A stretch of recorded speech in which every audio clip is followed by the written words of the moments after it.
Okay.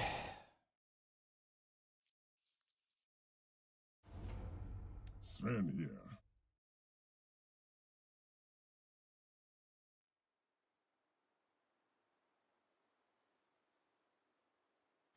I am ready.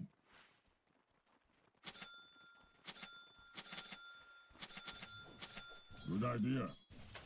Prepare yourselves for the main event. By the shattered helm, Does BSJ read YouTube chat? Usually.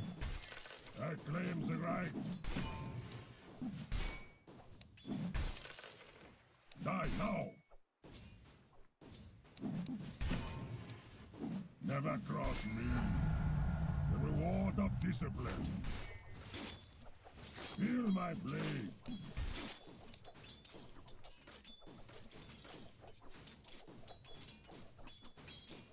By the outcast blade. It's only proper.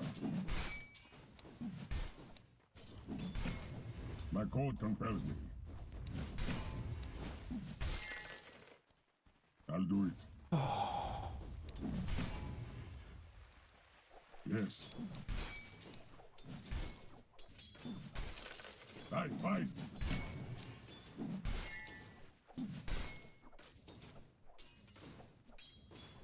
Attack. I grow by degrees.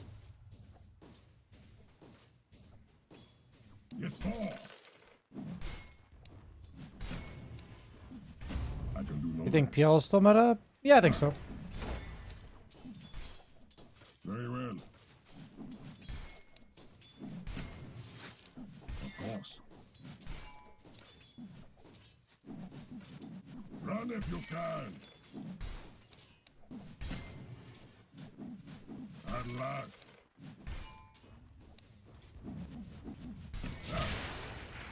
Forward. Did you change your predictions for LGD? No. No, I didn't.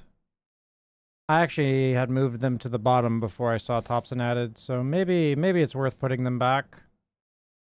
But I have them here. I like how it still has Tai Lung in there.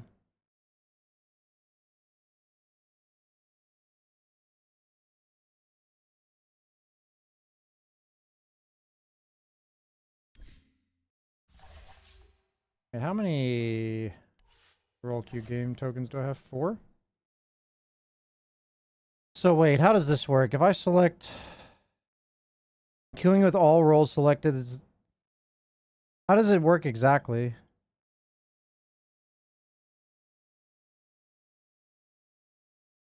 So I earn +4 if I win, +2 if I lose. That means bare minimum I get to play carry 2 out of 3 games. That's like if I were to just not give a fuck and lose every time.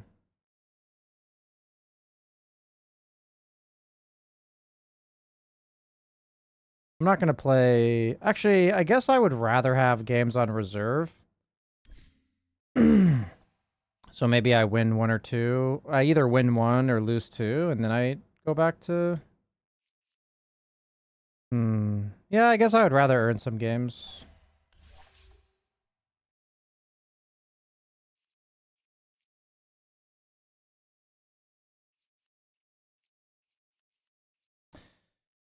I'll play some Centaur or Necro or Night Stalker.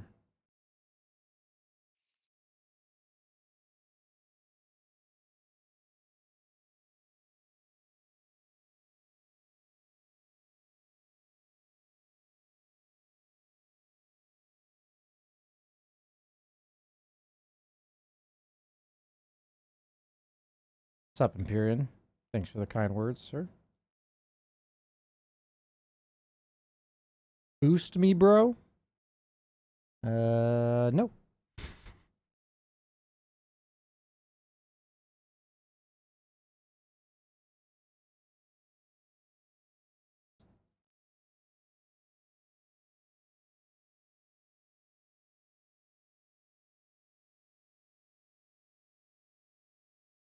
I will take your request and say no.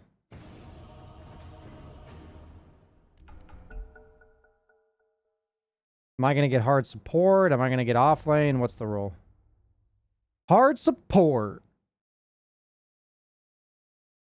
Time to pick Pudge.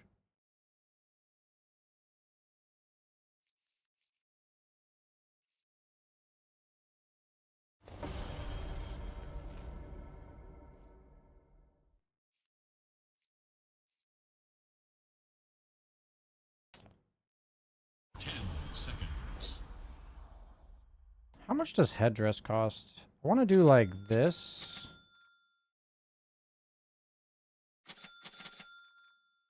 Maybe this is garbage. Maybe I need to go like double fairy fire.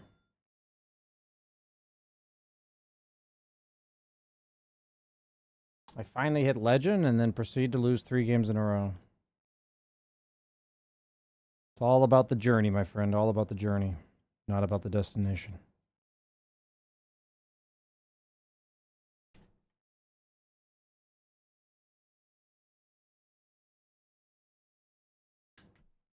All about the destination. Oh, looks like I'm getting Phantom Lancered.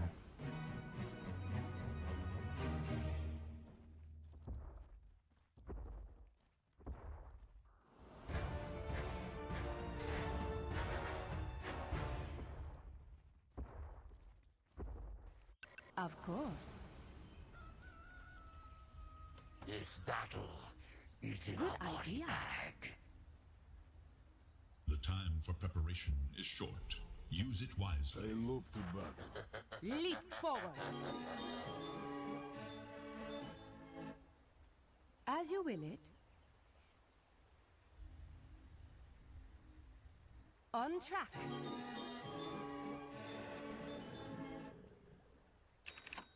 Forward by bounds. I'm not ready. I think I would like to level Arrow.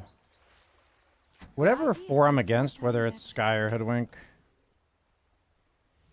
Oh, it's Core IO. Guess that's obvious.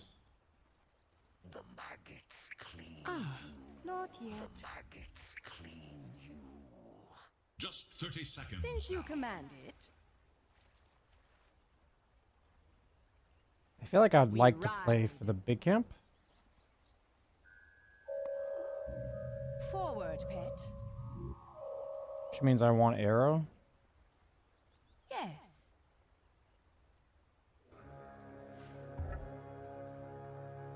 Mm-hmm. The crucible Agreed. of greatness awaits. Look how the prey scatters before us. Only got 1 rune. To the battle. Take the range. On the prowl. We ride. Forward by bounds. Somebody actually died.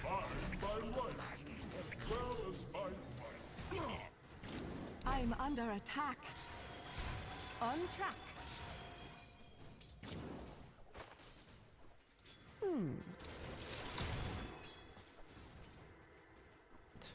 Good idea.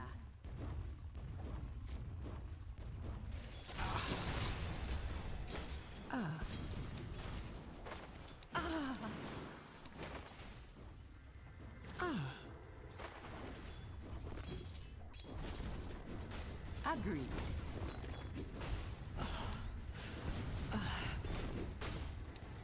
Yes.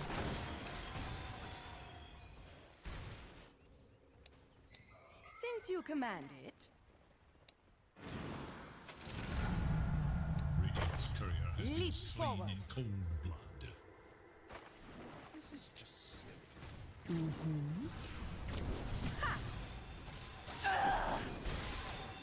on the prowl.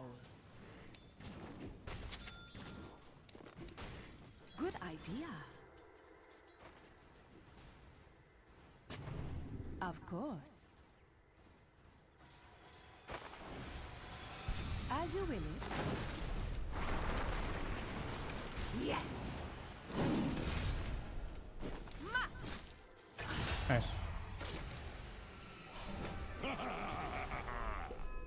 Forward, pet.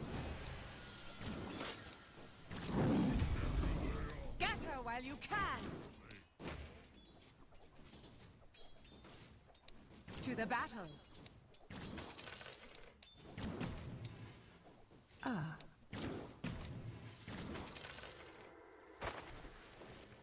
On the prowl.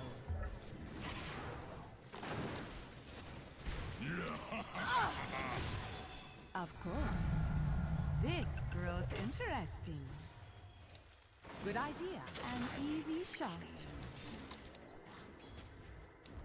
On track.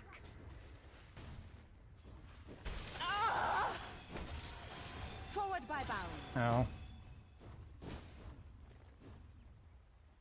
Leap forward. Agreed. We ride. I'm gonna pull this.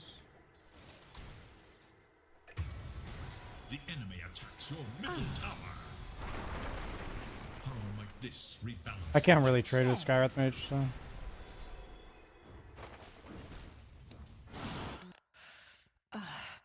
That's awkward. Бля, ну ебаный в рот, ебаная потеря пакетов, The блядь. battle seeks resolution. This one's mine.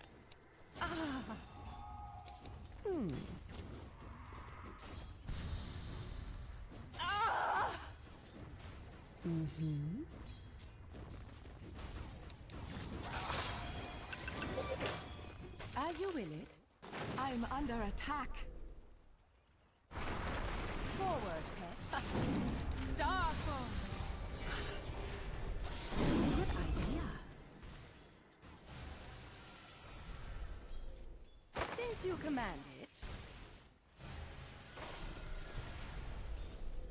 we ride. Oh, damn. Damn.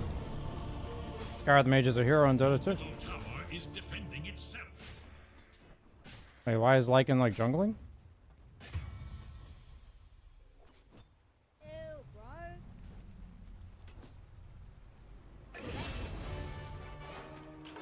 Again, we ride. As you will.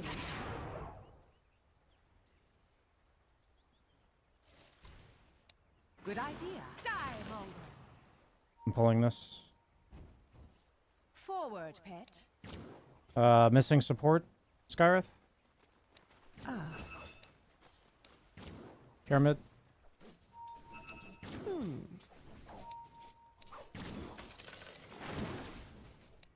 Forward by bounds. Yes.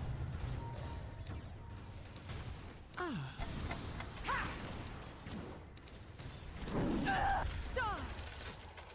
On the prowl. Well, I'm misclicking my buttons, boys. Good idea. Your middle tower is under attack.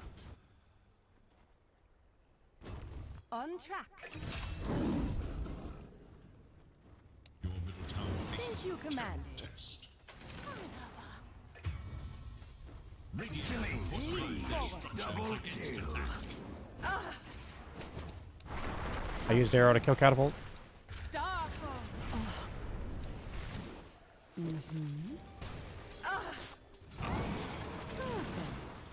What?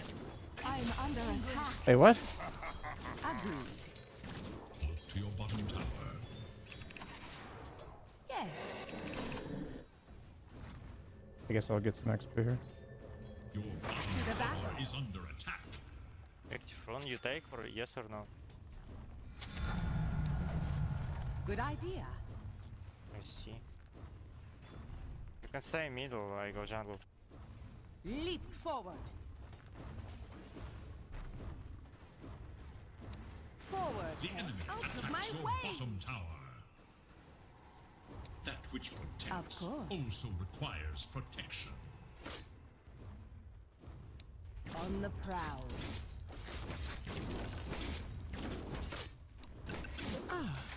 I will.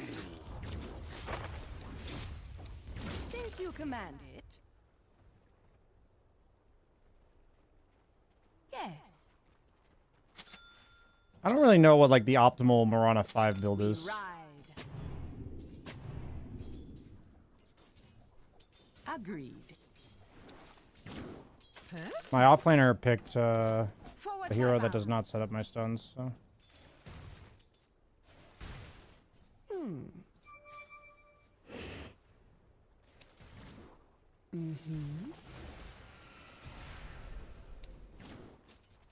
As you will it. On track. Good idea. Coming towards mid rune.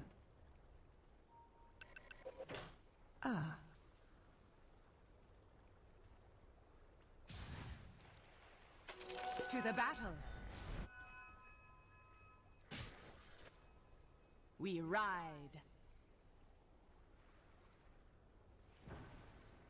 On track. Rune top. Forward by bounds. As you will it. Clean attack again. Coming towards top. Coming top. Waiting.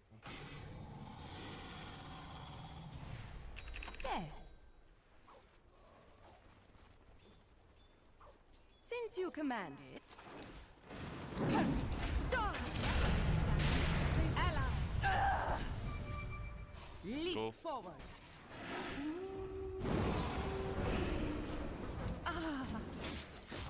Of course.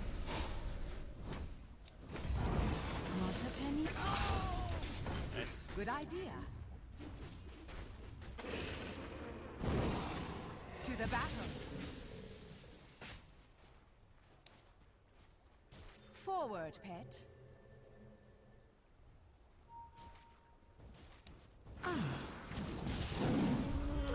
Go, go, go. Stars. The enemy's top tower brought to ruin. Nice. Good idea. Run like the dogs you are. Stop. This one, what? Not yet. You drunk? Mega kills. Double kill. On the prowl. Nice soul pet. There you go, Biss. Let me one creep. That's hard to tell which one it's on. Take. Okay, Agreed. so this is the heavy one, which is armor. On the prowl. Since you command it. Good idea. Agreed. We can look for a kill, Tiny. After that camp.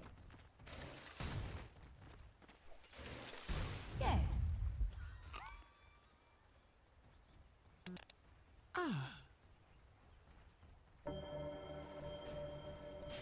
Good idea. A little preemptive. We can kill him. Forward, pet. I'm under attack. Ha! Leap stars.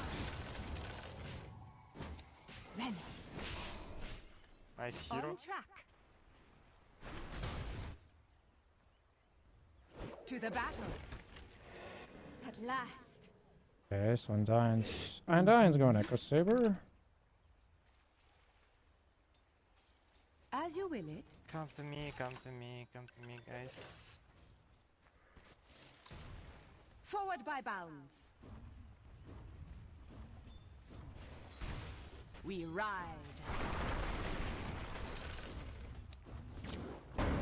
Evil curs. Cower before us. Of course. Just keeping it safe.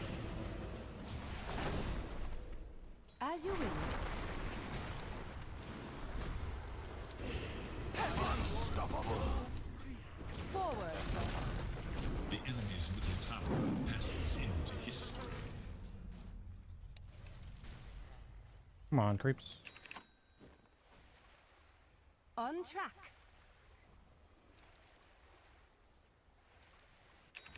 Good idea. That Tiny's pretty farmed, I guess. Eh, he's not that farmed, actually. Of course. Has been demolished. Double kill. For the hunt. The inner light dawns. Utterly sick. Starfall. Since you command it. On the prowl. What have we here?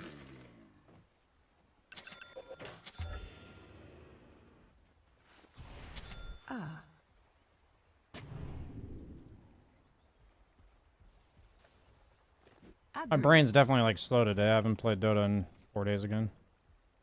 Need a little bit of a warm up We here. ride. Starfall.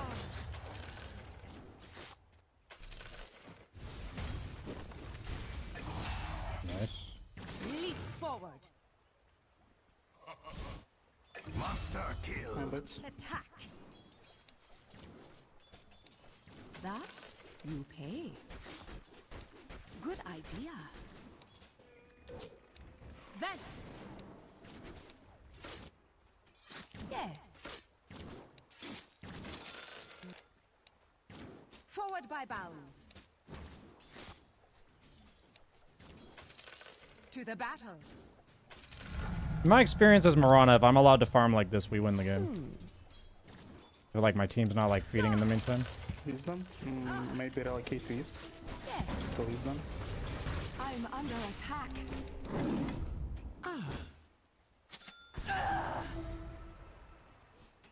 Lucky shot. Fine. I was born Shit. for this. Not ideal, but it's fine. Pretend that If I had more mana, it would have been good. Надо смог нажать, ребят, мне нужно хотя бы один ульт нормальный. Ну, мне надо хотя бы кого-то убить. Сейчас творца не будет.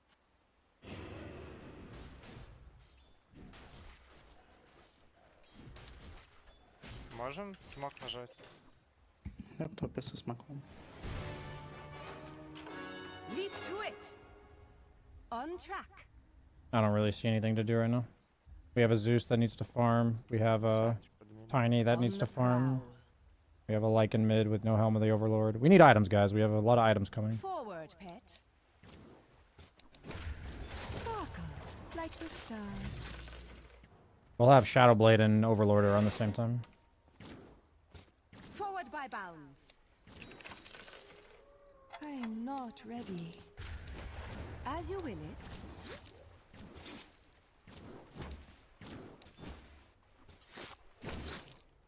Ha! It's not time yet. Since you command it.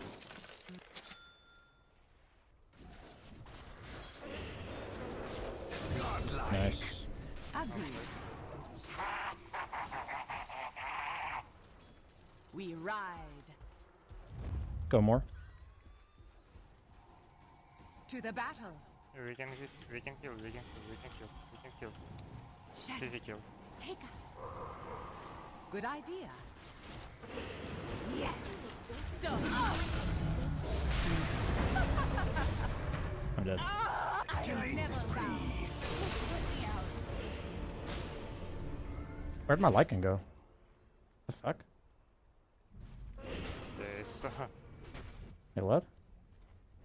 not easy kill. Did he just like micro his hero away accidentally? That's like the only explanation.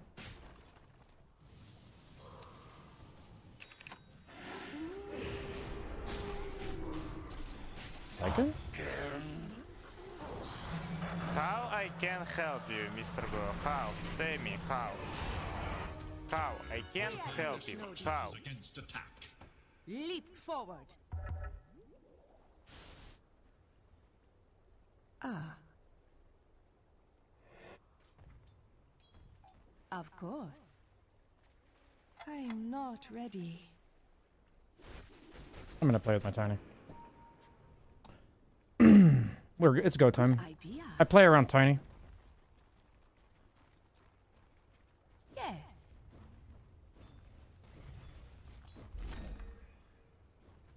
On track. Tiny? Of course.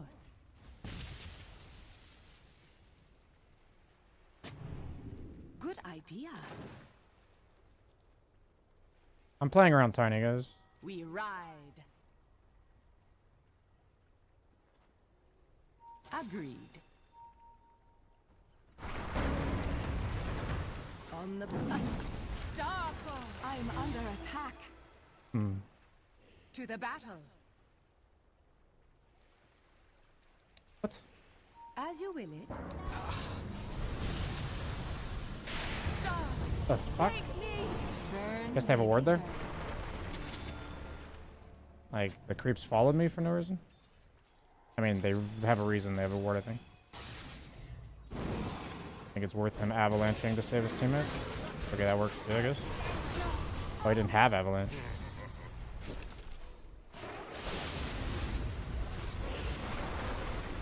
I mean, his Undying is kind of a Giga Chad. Octarine Core Dirge. Shadows take us. Okay.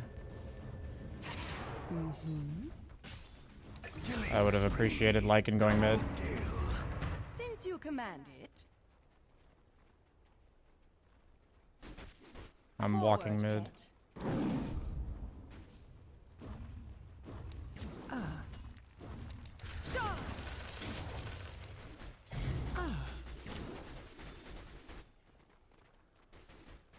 Whimper, dogs. The enemy's top tower has fallen.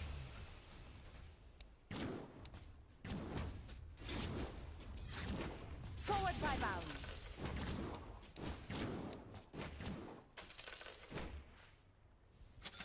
Leap forward. Good idea.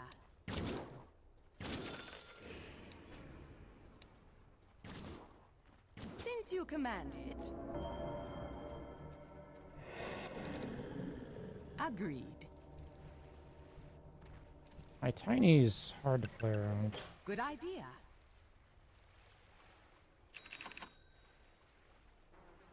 Forward, pet. Stop! Fair warning, your pet has arrived. Killing spree. Dominating. Yes. Start.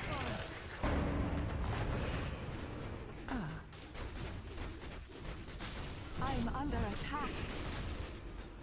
On the prowl.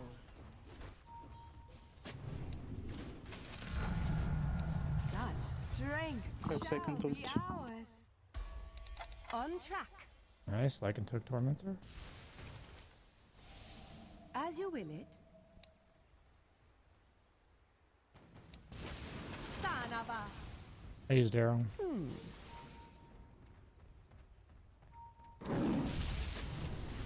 Leap forward. A really bad death. We ride. Shadows take us. To the battle. Stop! Forward by bounds. Oh, my bad, guys. Mega kill. Very nice.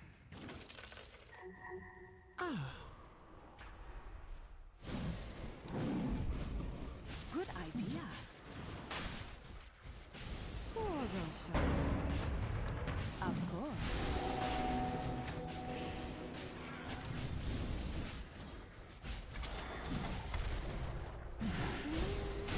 I don't think we need damage this game because I already have a Zeus. Like, I just need utility. That's like what our team doesn't have. Your bottom tower is under attack. Guess I'm TPing bottom. Now you must decide. Stop!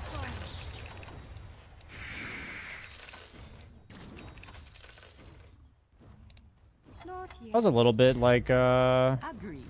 careless of me. I could have just like died to Sky or something. Now that I have Since you Greaves, command I it. won't die. gold Yes. for you. I think Glimmer is the option now. Leap forward. Maybe it's Force Staff, actually? Yeah, it's probably Force Staff. As you will it.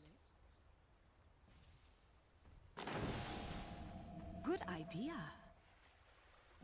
Regeneration. On track. Mm-hmm. We ride.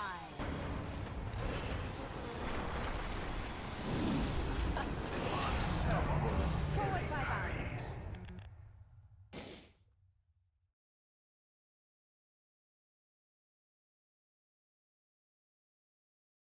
Why Mech and not Glimmer against all of the magic damage? Because Dispels are really good against PL and Skywrath Mage. Because PL usually goes Bloodthorn. And Skywrath Mage has a silence, obviously. Maybe. So it's not about what type of damage do they have, it's how do you die. PL is also like poke damage over time, which makes Greaves really good for your team. It used to be even better when PL had Diffusal, because you'd give your teammates mana back. To the battle.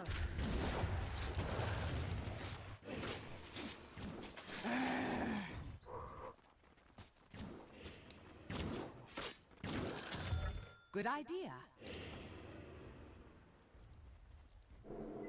Oops. Agreed. Shadows, take us. Can you come like this one, Dying? Whisper. Dominating. Very nice. Look, guys, look, Lina. Good Very idea. good kill.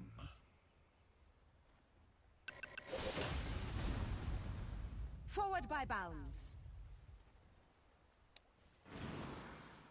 Diamond. No, kill.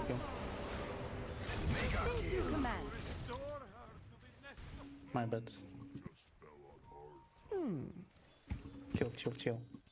It's fine. Such power is ours. When you're thinking about items, don't think how much physical, how much magic damage do they have.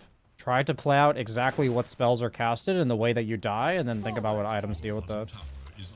Often, like, Pipe is better when you, like, they have, like, Zeus, just damage that you cannot avoid.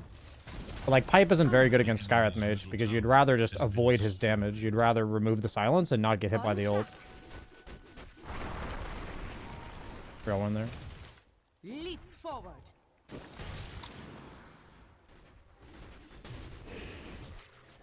To the battle. Start. Of course.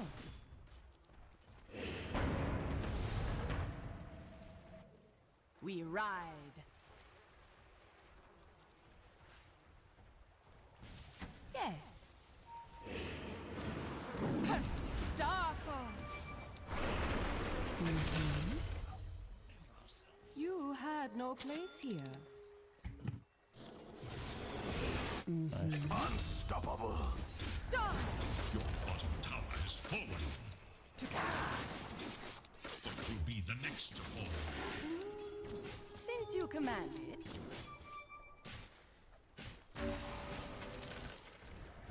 20-second ult. 3 seconds ult. Or arrow, I mean. Then. Starfall. We ride. Unlike. Perfect union. The prize is mine. I don't need damage. I can just give utility. As you will it. It might not be worth it, though. It's very bad. Leap forward. Yes.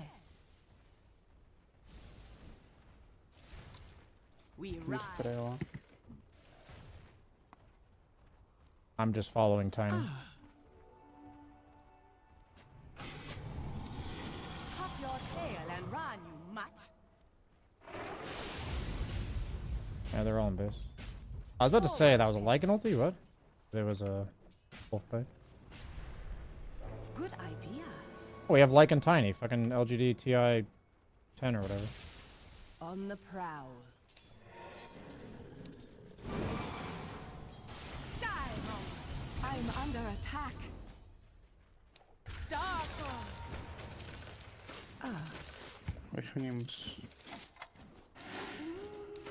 Good idea.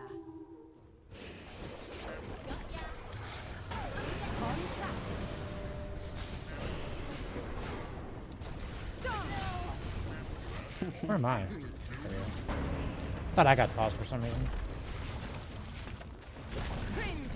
The enemy's middle tower can withstand no more dire structures fortified.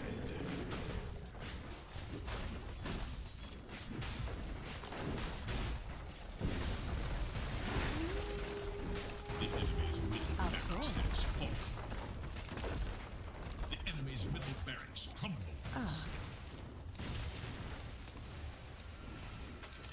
Forward, pet. Dire structures fortified.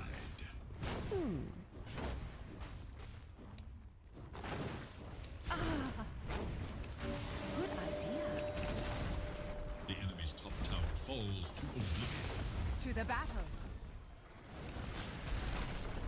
You destroyed the Of enemy's course. top barracks.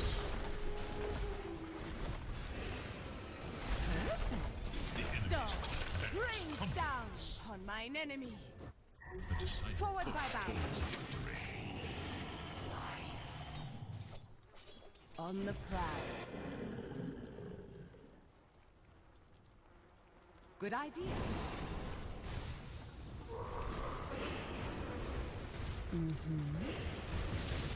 Thank Tiny's never really going in. I wasn't sure if I should. Radiant's courier has been killed. I mean, he's facing the wrong way. What can you do? Enemy's bottom barracks crumbles. Agree.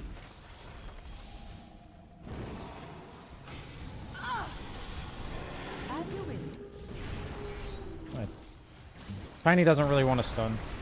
The thing is, Avalanche isn't long enough of a disable for me to not Since you can do it ahead of time. leap forward.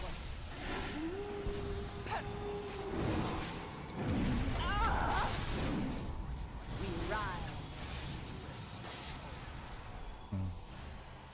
Team's being a little papega, but we got mega creeps, so.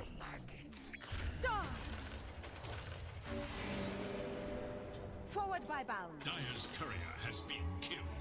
The thing is, Tiny doesn't really seem to understand like how important his stun is to like us doing anything. So like him hitting Rax is nice and all, but if there's a guy that walks up, they need to get avalanched. We ride. Stop. Bring Wow, we have literally no jungle creeps farmed. Crazy.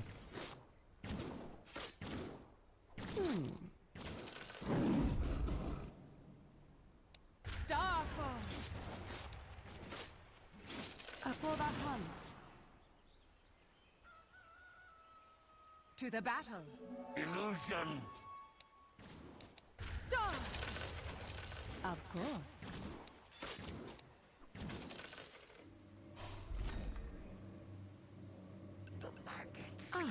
Remember when Mirana's innate gave Good idea.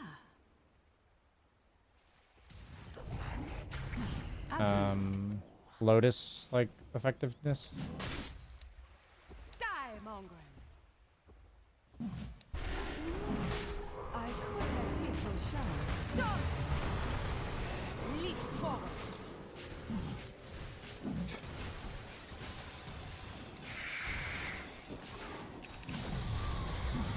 Що за демедж ебаний? Yeah, the guy actually got a kill. Hilarious. Такое вообще возможно. Не, это типа не может с огнем. Are you hyped for Tops and TI? I think it's a great storyline for sure. Rise again. Am I like hyped? I wouldn't say I'm hyped, but I think it's cool. Forward, pet. У него больше нет дэмэдж никаких кнопок. Походу, Тарик на это 15. нейтралка, видимо. On Starfall. Yes. Of course. Forward by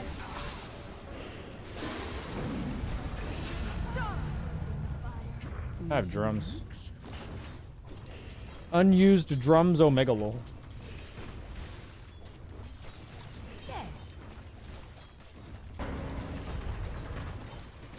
It's a really good drums game. It's really good for Lycan. It's really good for Tiny because Lycan summons. It's really good for Tiny because he has low attack speed. Very good drums game. Since you command it.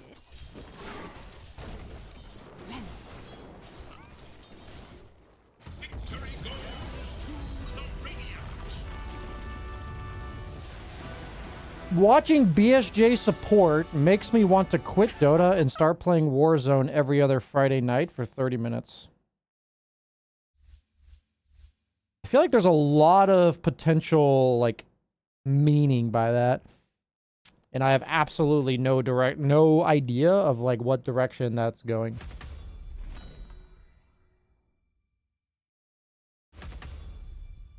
I'm not sweating at all right now.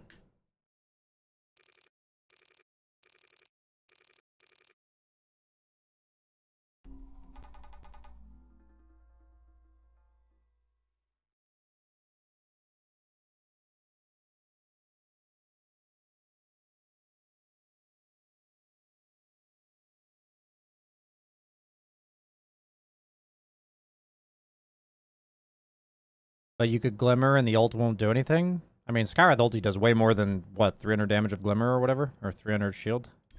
First off, it does way more. Second off, like, you know, Glimmer costs mana and Greaves gives mana, so... Kind of like... I don't know, like...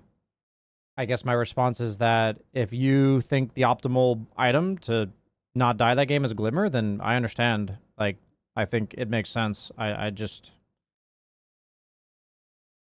I guess I don't know what you don't like about my item, you know?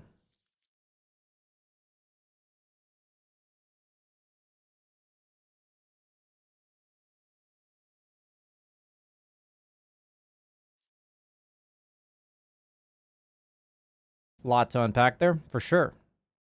Malibu Jesus, real Malibu Jesus, poggers.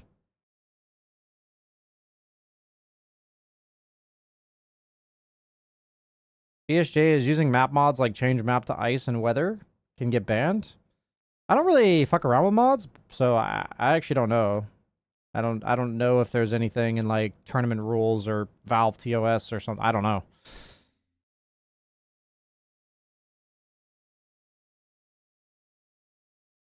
You can provide a lot of value just by having the correct mindset without any mechanical skill on support. Yeah, I think mechanical skill can, like, you don't really need mechanical skill on support to get to like 12 or 13k. Like, I think if your mechanical skill is like decent and your knowledge and execution is like 100 out of 100, you'd be like somewhere around like 12 to 13k. But I definitely think there's some pretty massive tiebreaker above there when it comes to, like, if you lane against, you know, Malady, you'll just get shit on because he's, like, way better than you. So there is, like, some threshold that 95% of support players would never hit. Not even 95. Like, 99.9% of support players would never hit. But I guess my thought is that, like, that doesn't mean you don't... Like, it doesn't mean, like, not to have mechanics, you know what I'm saying? Like, I would just be weary that if I say that, somebody would be like, that means I don't have to work on my mechanics as a support at all? And it's like, well, no.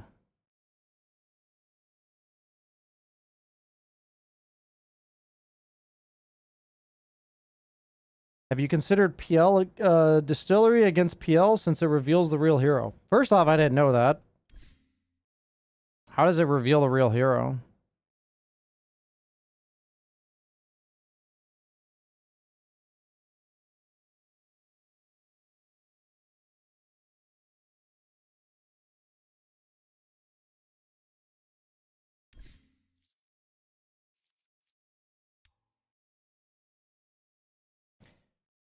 Did you want to play support, or did you run out of roll queue? I was at like 4 roll queue, so I just decided to get some roll queue games. Look, my pet.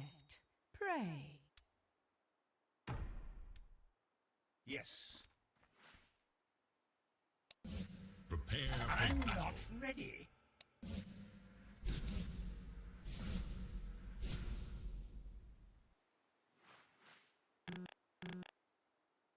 What? As needed.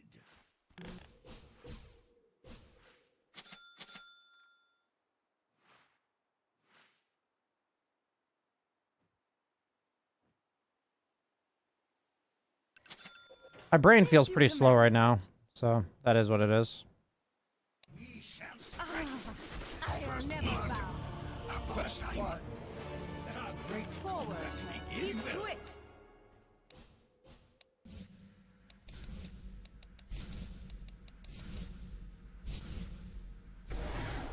Good Good idea. idea. Forward. How does it reveal the real one?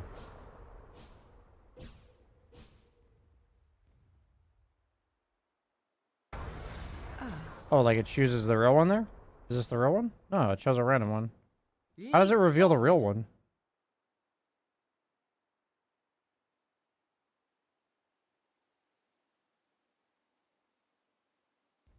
I feel like it literally didn't do that. Of course. It's not the real one. Yes. Beware. It's not the real one either. Now. I mean, I don't know if it used to be like that, but it literally isn't doing it for me, so.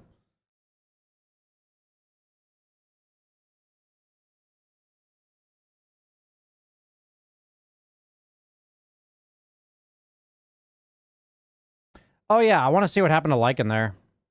I am curious about that. Oh, I'm rank 1800 now. What happened? I went from rank 1400 to 1800, and ever since the MMR scrunch, I haven't changed my MMR at all, so...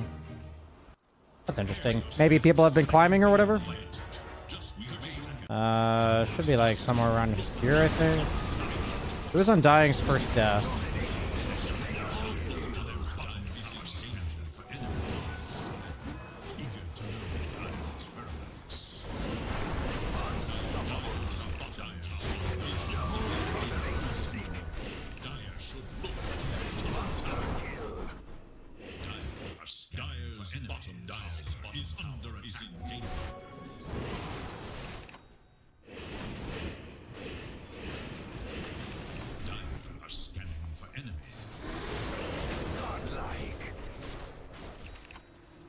Like right here, right? So he like runs his creeps, but not his hero? He's just not using his hero. Okay, so he used his ulti and then hit the jungle camp. I think that was accidental. Okay, so this is the Lycan's hero.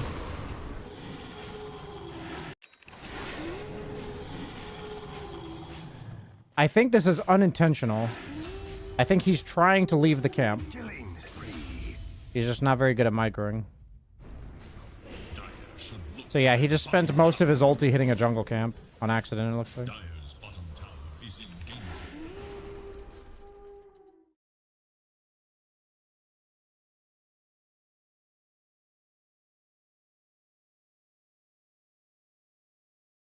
I mean, that was what I figured it had to be, right? I said, like, he must have, like, accidentally mismicroed or something.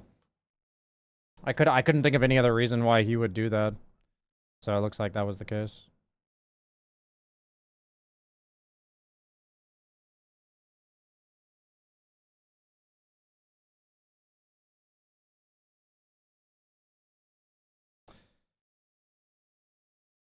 Okay.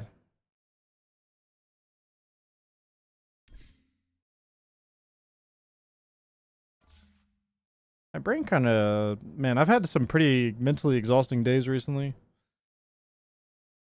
I feel it pretty hard when I'm trying to play Dota right now.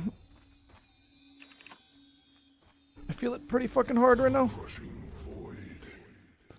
Ooh.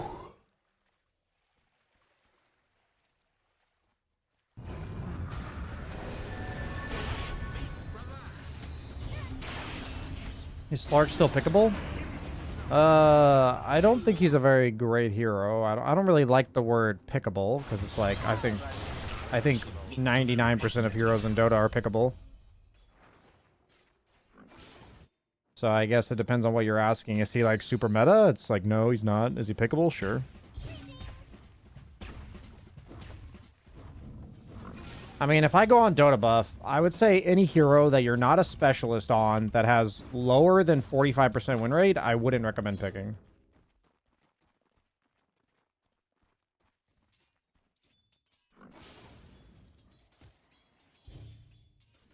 Like, if you are a specialist on it, then I think it's fine. Because you'll know something that the majority of people don't know. So, like, I would just go on Dota buff, and I would say, out of all the heroes in the game... 1, 2, 3, 4, 5, 6, 7, 8, 9, 10. I'd say around here, these 6 heroes to you should be unpickable if you don't already play them. Which is interesting because Tiny is like a pretty meta hero at the highest level and he's got a 44.7% win rate. That's actually pretty interesting. Radiant's bottom tower is under attack. Dire's top tower is under attack. Interesting that PL is that high up. Radiant's bottom tower is no more.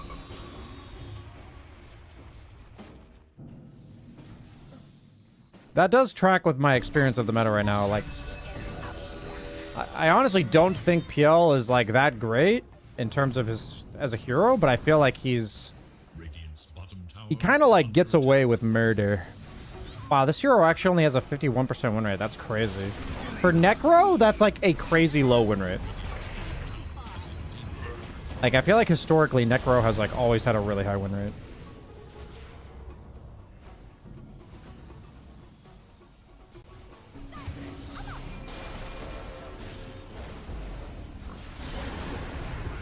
Did you sleep well? Yeah, I'm definitely sleeping fine.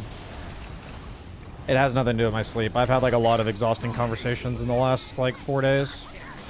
I would actually say I wouldn't even say exhausting conversations. I've just had a lot of emotionally and mentally taxing conversations in the last like 2 weeks. Like 2 weeks ago, I had like 20 vouch meetings for my 10K in-houses.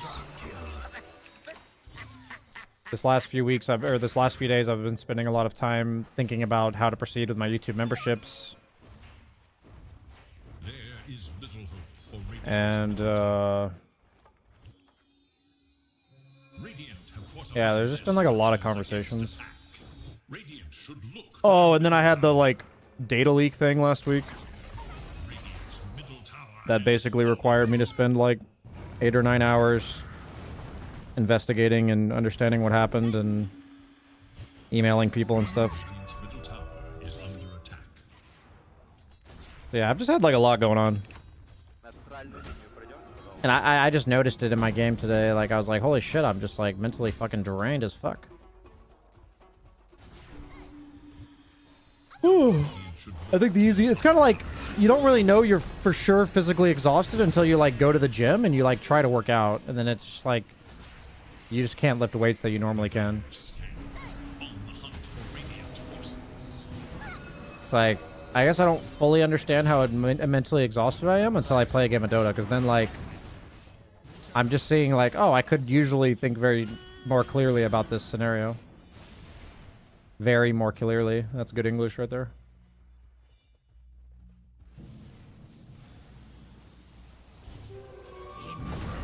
Data leak? Yeah, there's, like, a whole post on Reddit if you want to educate yourself.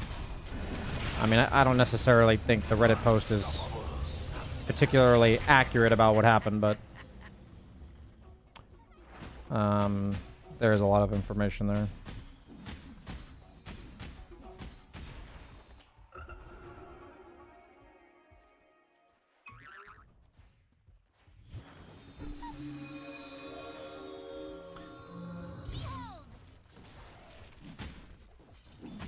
What I think is interesting is usually when you're, like, tired, people think there's, like, something wrong. When just being tired is, like, an emotion, right? Like, I'm just tired. And it hit me really hard during that game. So I'm definitely going to play a couple more games, but I'm just kind of, like, taking it slow for now.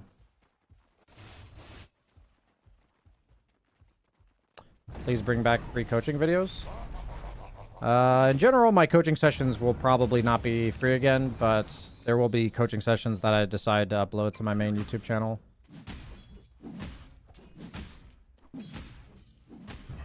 I understand, especially the thing I feel the worst about is that there's people who've said they're like in Iran and stuff or other countries that like can't buy stuff on YouTube.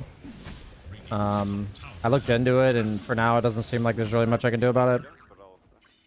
I mean, the only other option is to like not put it on YouTube memberships, but like I'm not gonna do that.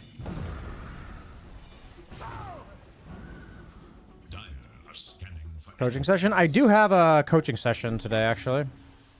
I have like a 30-minute coaching session today.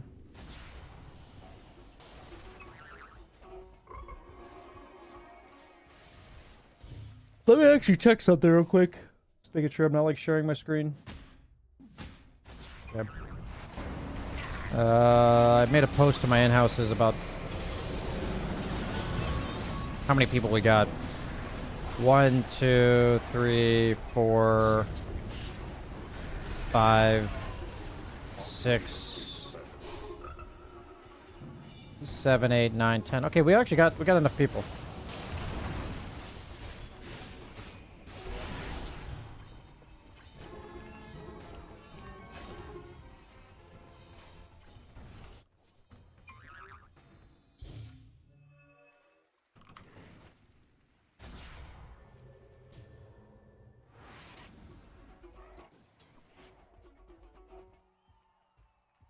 Do you play Invoker or Meepo? No, I've never really been a button mashing hero kind of guy.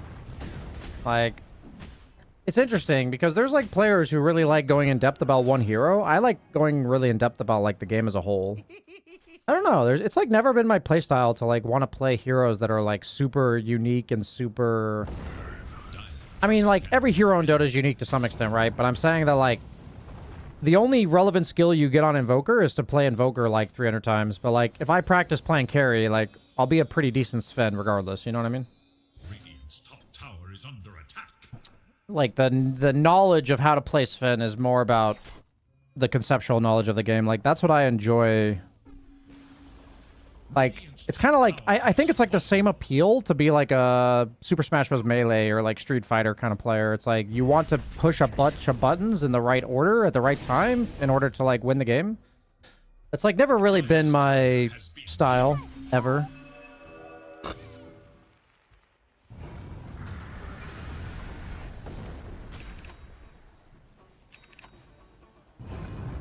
How have you found roll queue since you got back?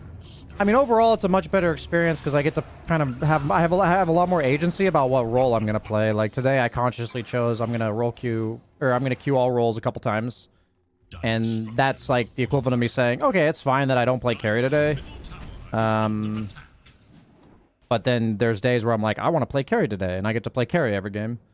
So for me, roll queue is really it's way better in the sense that I get to have a lot more agency about what role I play.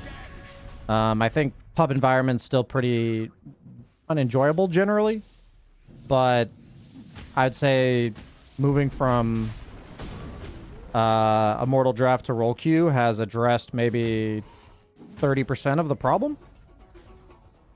Because since roll queue, I haven't had games griefed from the pick stage. I've only had games, I don't even say griefed. I haven't had games quality significantly drop from the pick stage. I've had only game quality drop once people kind of like start bitching at each other and, you know, flaming each other and stuff. And that still happens a lot. I mean, literally last game, I did something and the Undying's first thing he said to me was like, are you retarded? Or he said something like that. Oh, I think he said, are you drunk? He didn't use the word retarded.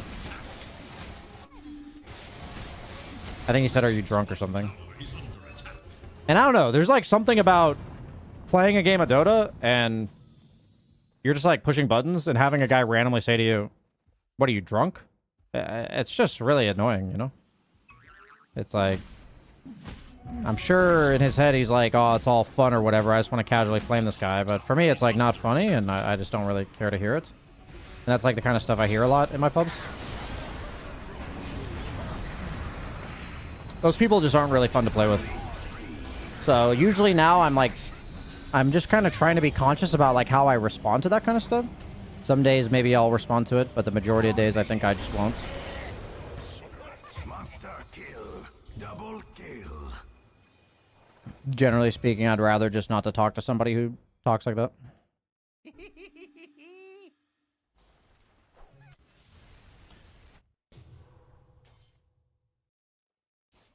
What do you think is better for one Ancient Divine player?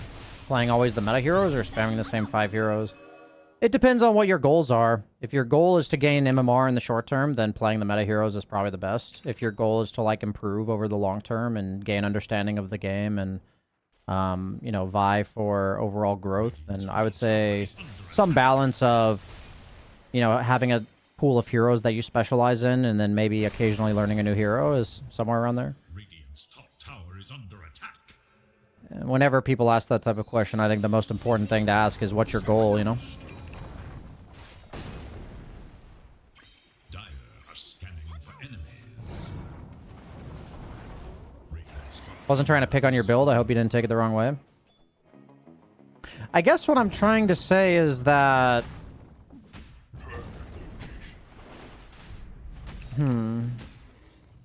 I guess it's... I didn't take it, like, as you trying to, like, pick on my build. It's like... If you ask me why Greaves instead of, like, Glimmer, and then I say... Because, you know, I'm thinking carefully about the way that I die, and it's like Skywrath Mage Silence and PL Silence, and that way I can dodge Skywrath Mage ulti. And then your response is like, but Glimmer reduces Skywrath Mage ulti. My thought to that is like, my gut reaction to that, like without, if I'm like consciously recalling my gut reaction to that, is I'm like, I feel like he just didn't listen to what I said.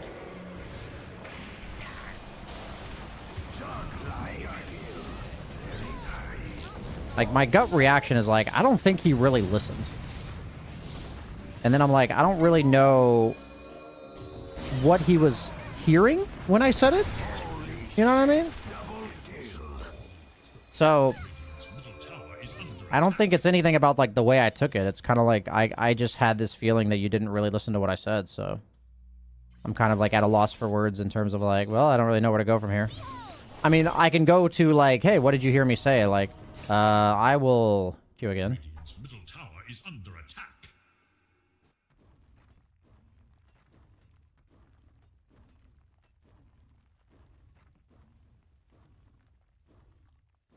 Isn't gaining MMR improving at the game? No. Structures are fortified. No, it is not. It's like saying, if I lose weight, does that make me healthier? And it's like, yes, in certain contexts it does. But, like, if your way of losing weight is to literally go anorexic and not eat, it's like, yeah, you're losing weight. There's a lot of things you can do to gain MMR in the short term that do not make you better at the game. There's a lot of things. And in my experience, the majority of players do not discern these things. If your goal is to gain MMR, you will do a lot of things that shortcut the improvement process, and you will gain MMR in the short term, and then you end up going in circles wondering why you keep hitting walls when you're constantly chasing that MMR. I guess I'll look stuff.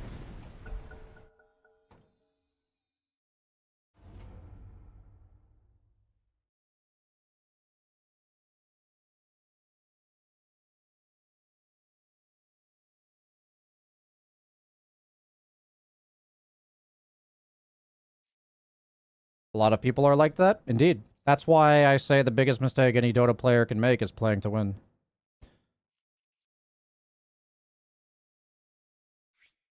Sure, I can 3.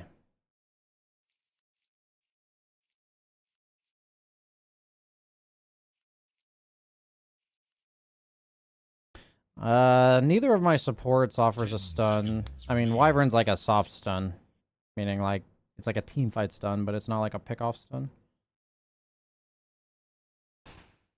What are the offlaners that people are picking? I feel like the problem is the offlaner pool, like, doesn't fit my hero pool very well. 5 seconds remain.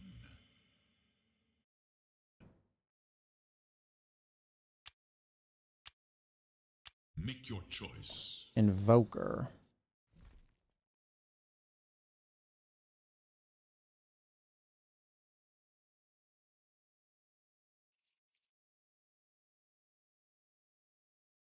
Ten seconds. 5 seconds.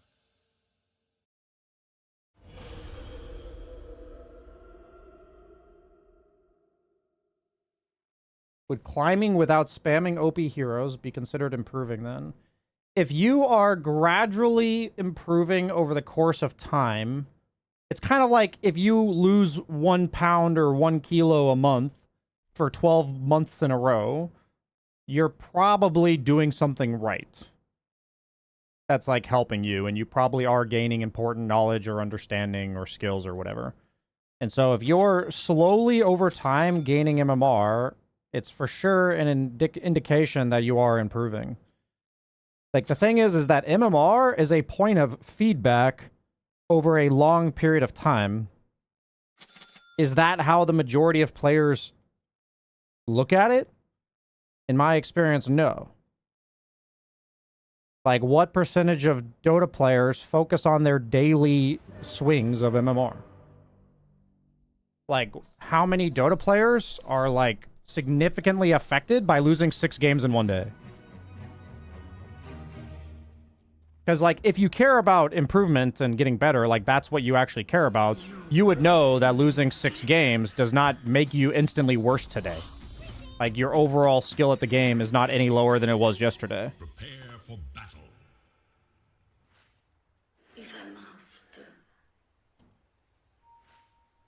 I think offlane's a bit awkward if I don't have a melee hero, but I'm fine either way. Honestly, do I just go fucking boots?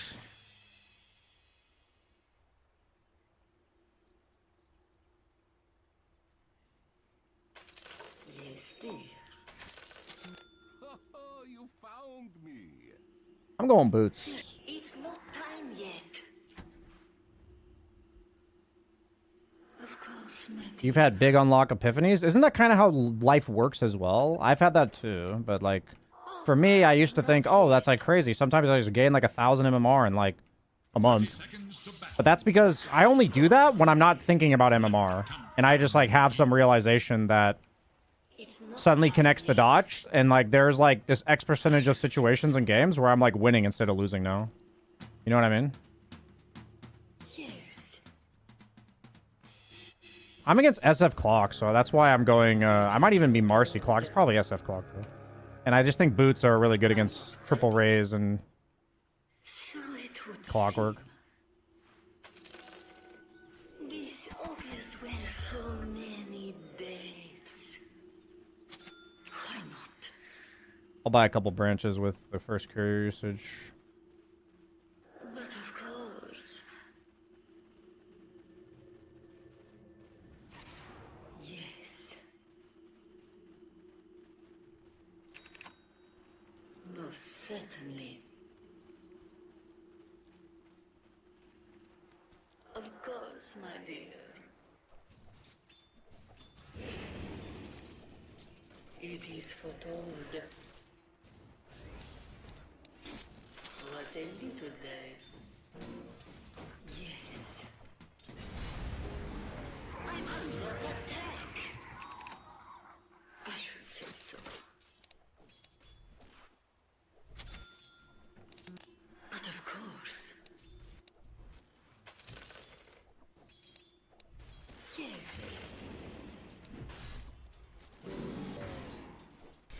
Very good.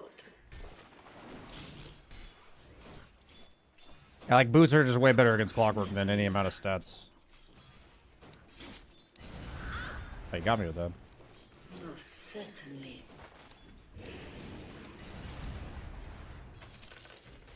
Yes, dear.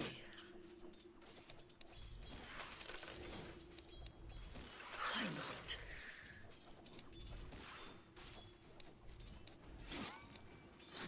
Just a moment.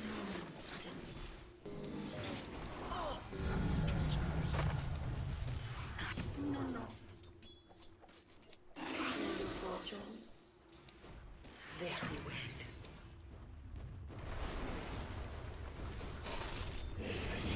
Nice. actually died. Of course, my dear.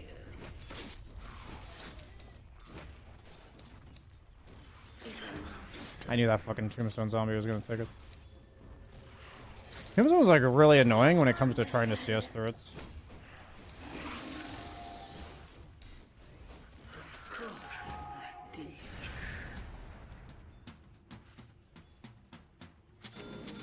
But of course. Oh, there's no mangoes. Honestly, this lane's going pretty well. Undying's kind of a good shot.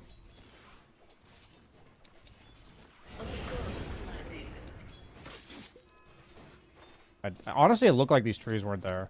But of course. I want to pull these into tower because they might pull large. After them.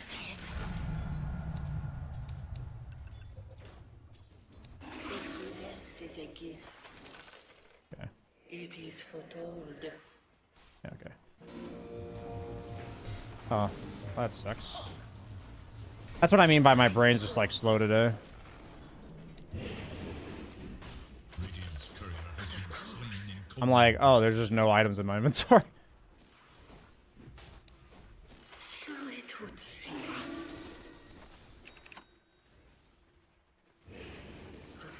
Even a range creep pull is pretty nice.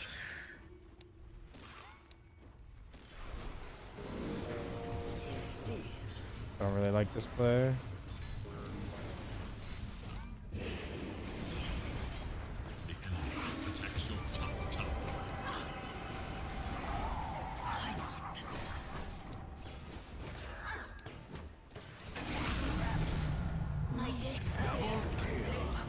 Yeah, I really don't like fighting into them like that. Oh, I understand. Do I go treads? I feel like I want to go... What's my items this game?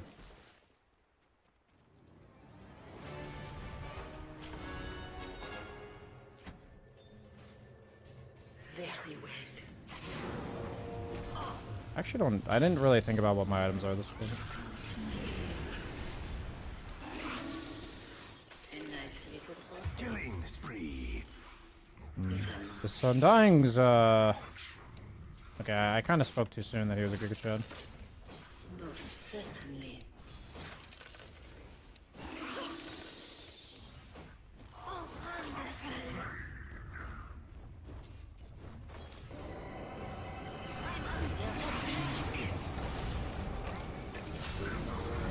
I mean, this SF just did like the inverse of what my Undying did, so that's nice.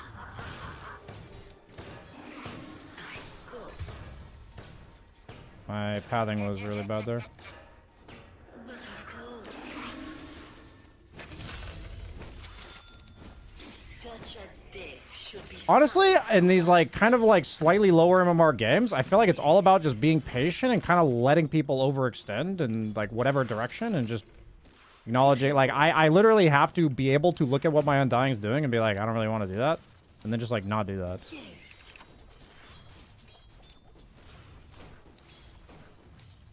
I feel like that's like anything that's not like my MMR or higher, basically. But of course. Okay, nice try, nice try. Very well. Oh, there goes my mana. That sucks. Why not? Me first. I'm looking like a soul ring situation.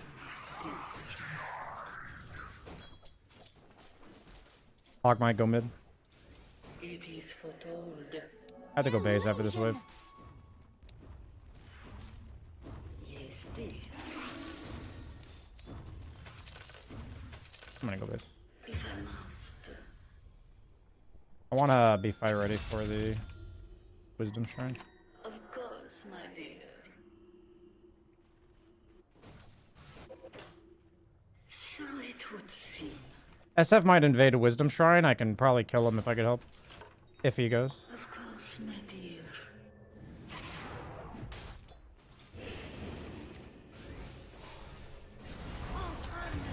This Undying is sus. Say so. He doesn't understand SF, it looks like.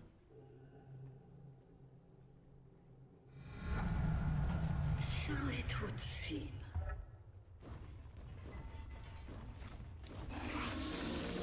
Certainly.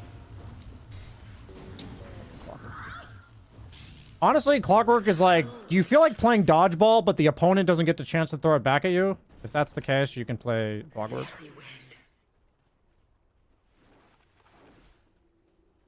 Your middle tower is defending itself. I would say Clockwork players are fucking cowards. Because they're bullies at school who play dodgeball, and you don't get to throw it back at them.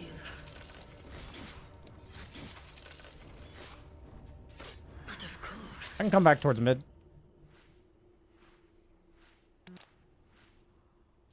Very good.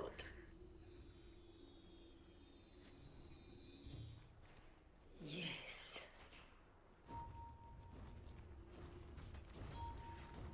Of course. Sadly, my puck went for the rune.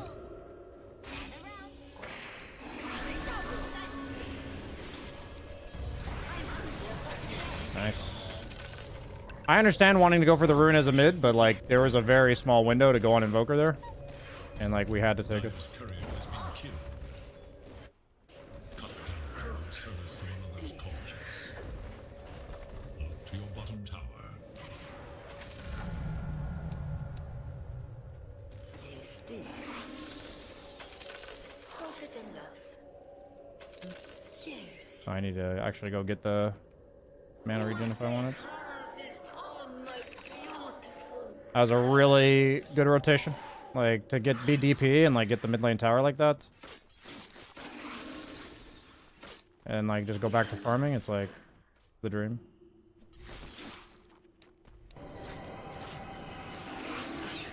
So. Of course, my dear. Your bottom tower is under attack. Where will the line Dying you ready top? I resist. Of course, my dear.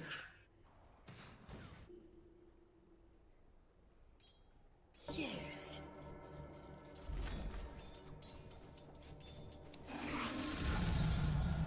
This won't take long. It is nothing. If I must.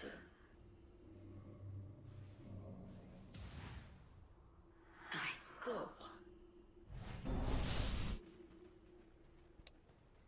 Oh, wonderful.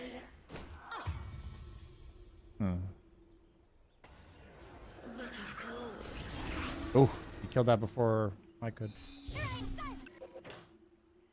it is foretold.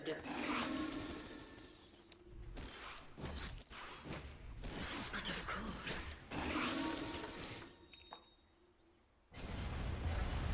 Very well. I'm under attack. Of course, my dear. Is clock 6? Yes. I should say so. I think not. Why not? the Oh, he got me. Oh, he got me with that. I thought the angle of the creeps. I'm not gonna lie, guys. This Undying is sussy McBussy.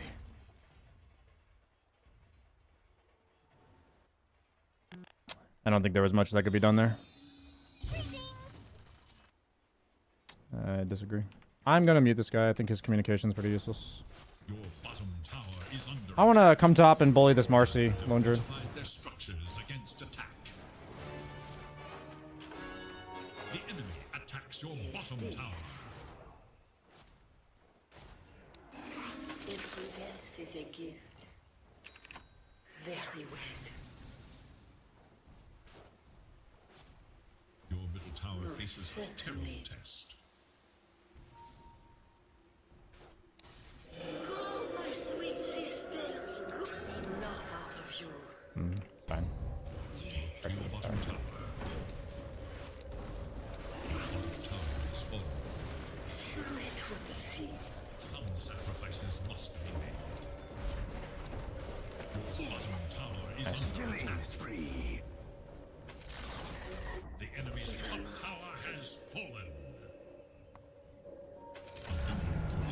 what he's saying.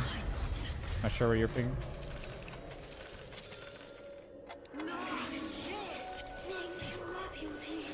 Yeah. I'm not sure what you're communicating. I took top tower with my ult. It is foretold. What a little day.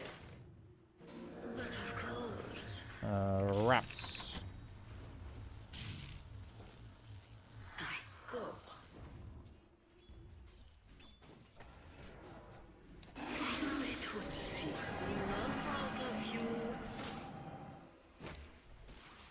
But of course, We can destroy it.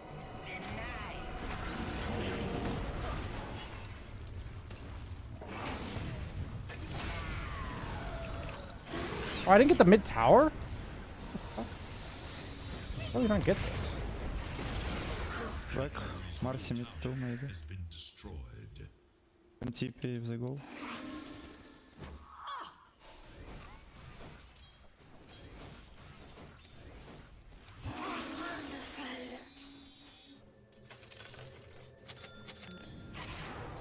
I didn't realize we didn't get it. Oh, definitely 200 health. yes. Cross my bonds. I overly efficiency'd my TP there. I efficiency'd to a fault. Of course, my dear.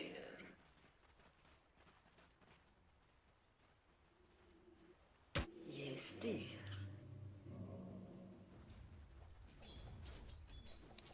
Look your face in the face. I will feed my beautiful sisters. Beware. Radiant have fortified their structures against attack. Look to your top tower. Let me tell your fate. Your top tower is under attack. I go. Your fate, Your top tower has been overcome. of course, my dear. If I must. Is this available? That's not. Oh, come to me, my Hawk and SF are bottom. Hawk might go through Git.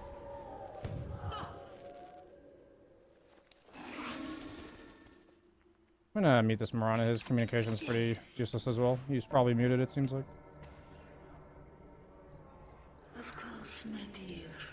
There's a reap wave here, is there not?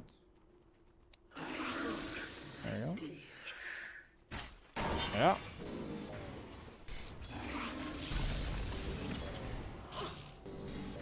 My map awareness is on point this game.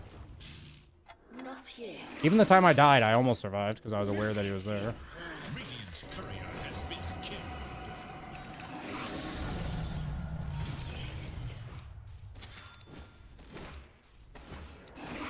The thing by Marana is saying, why have you not taken bottom tower yet? You're a death prophet. When, like, I've taken the other two towers. And there's just, like, not every game is the same formula, you know? Very good.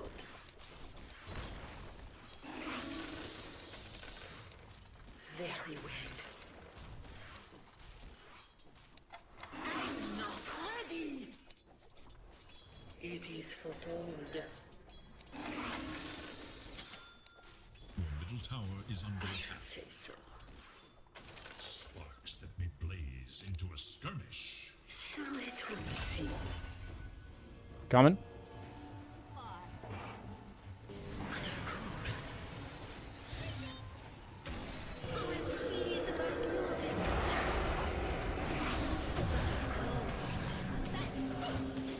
No! Oh my god, I tried to tread swap. Dude, if I tread swap, they just both die. Fuck.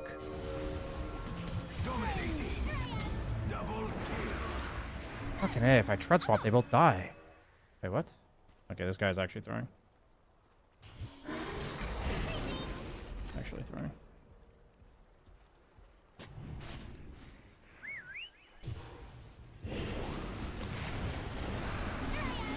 Mega kill. God, that sucks. I was like actually so close to having mana for that. Fuck, man.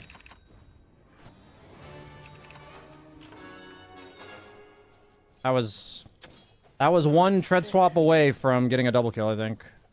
Or at least killing SF for sure.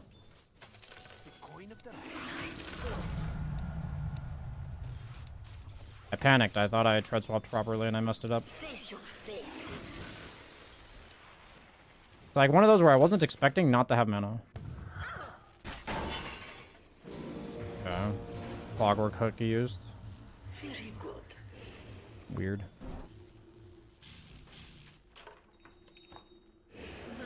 Honestly, I kind of want to go like straight Wind Waker.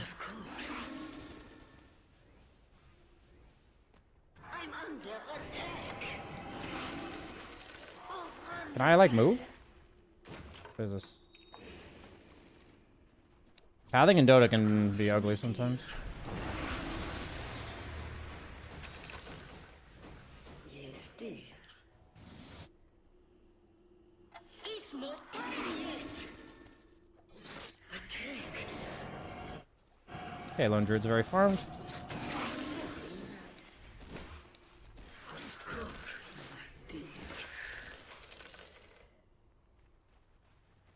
They might go on me bottom here.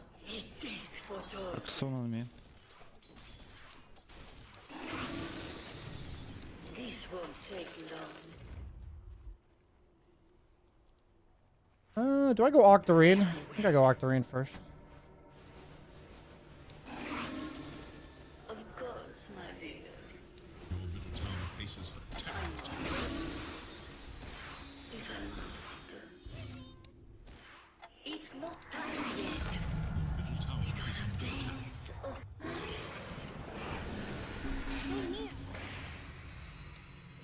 Oh, Your middle tower can no longer be saved. The enemy's bottom tower is gone. so it would seem. Just a moment. Not yet.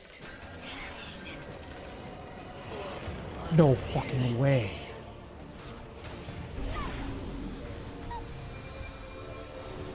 Where's our bear? Oh, he didn't have Ags yet. How bad?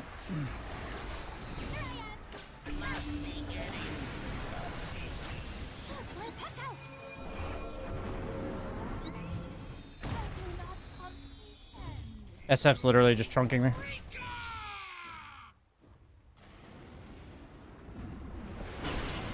Is under attack.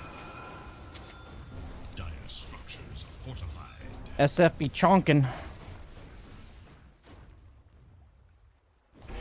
Your top tower is under attack. I'm overstretching myself into SF here. Soon must I return?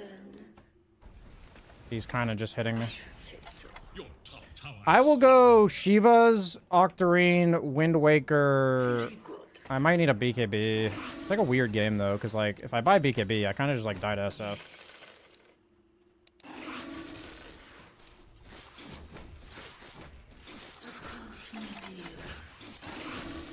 I've made a couple crucial errors this game. So it would My teammates feel like the type to like judge me and like lose faith in me because I your middle tower is under attack. messed up. Long has that tower stood against the rising tide.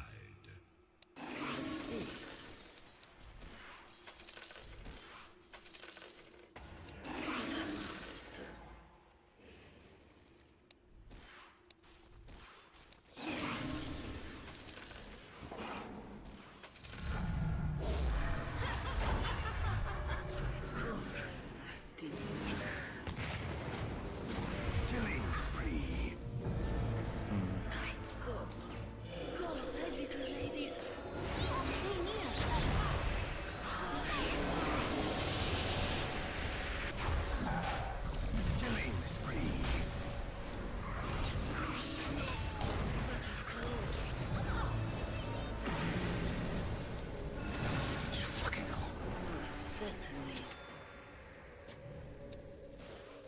a little day. Very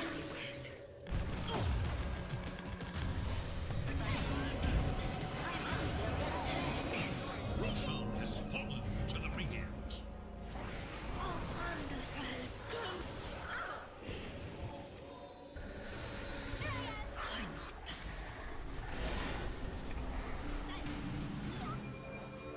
I should say so.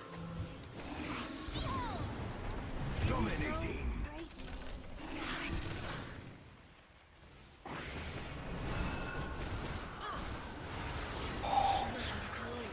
Dominating. It's me nothing.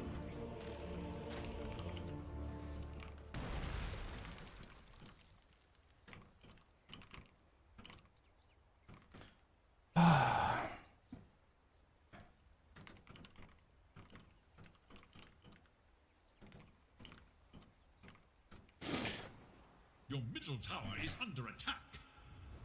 Dire structures are fortified.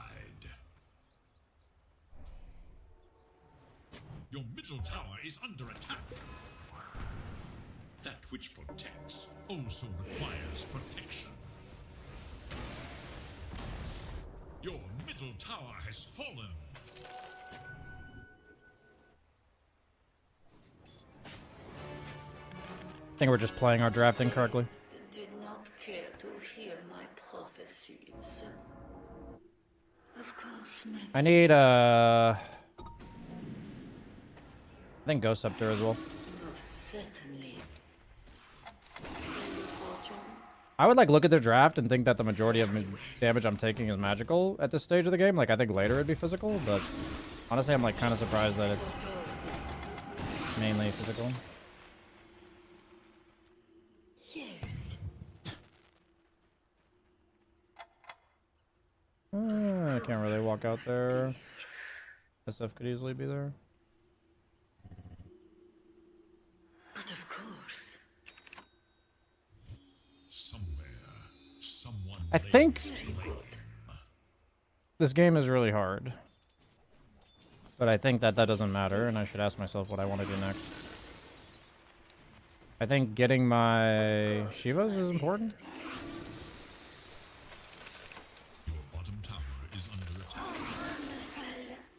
And avoiding fighting until, like, Shiva's +1 item. Why not? They go high ground, I'll probably need to defend. Tower has fallen. And watch out for getting Clockwork There cooked. is a place for you. Equal bounty must be claimed. A nice little protect. Okay, looks like they might go high ground, so I need to be ready. It is foretold. Bottom tower is under attack. Now you must decide. We apparently forted already. That's not good.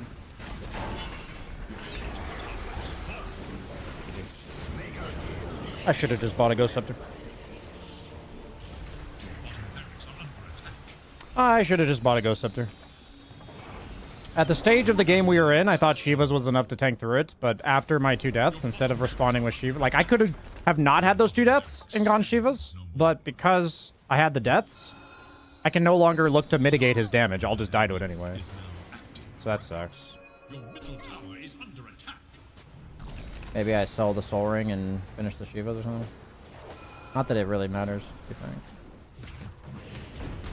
think it's GG. Killing spree. Double kill. Tower has fallen. Yeah. We had too many poor fights taken, myself included. Your middle These type of mistakes down here snowballed very quickly this game. it will critical tower. Yeah, pretty sad. Guess I'll sell this. Shiva's guard Your to top tower guard has me fallen. well. I think we just lose one. It would seem. Your top barracks exists.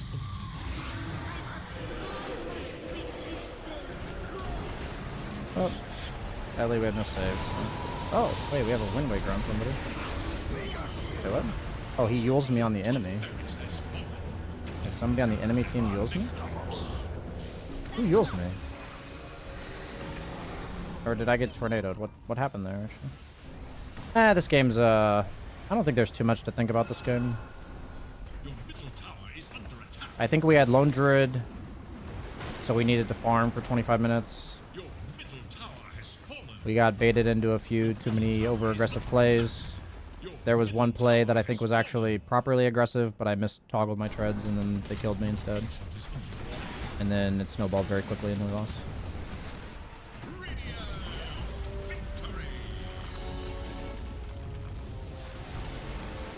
I feel like the game was like 50-50, and then just went... That's what I feel like happened there. I might be wrong, though.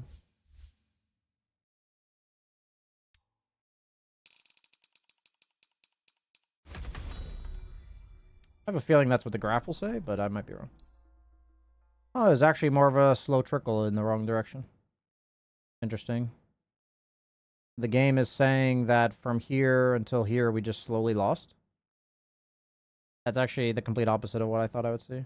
Actually, I guess it is about what I expected, but instead of being 50-50, it like hovered around 65-70 and then shot up after we fed here. Yeah, okay. That actually sounds about right. The game did feel hard. I think 50% was a little bit...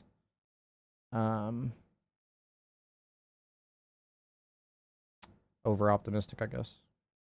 The game did feel hard, so I guess like the game felt hard, but we had a lone druid, so I kind of thought like that's expected. We're against SF Clock, and they have lone druid, and we have lone druid, so he's like not doing anything in the game. So I guess I kind of expected like because the game felt hard, it would not be as bad as it felt because we had somebody that was farming. But that seems to not be the case. It seems like the game felt hard, and it actually numerically was a hard game. Yeah.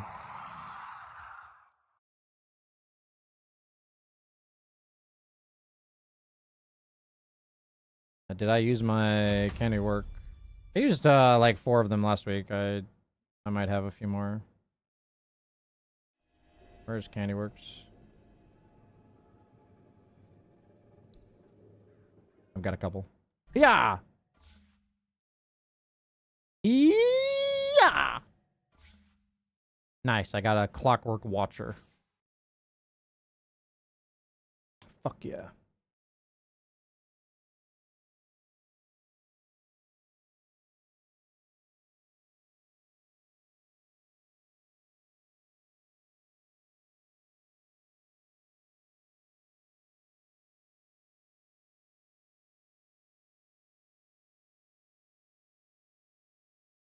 Do you ever fall into your old ways from time to time?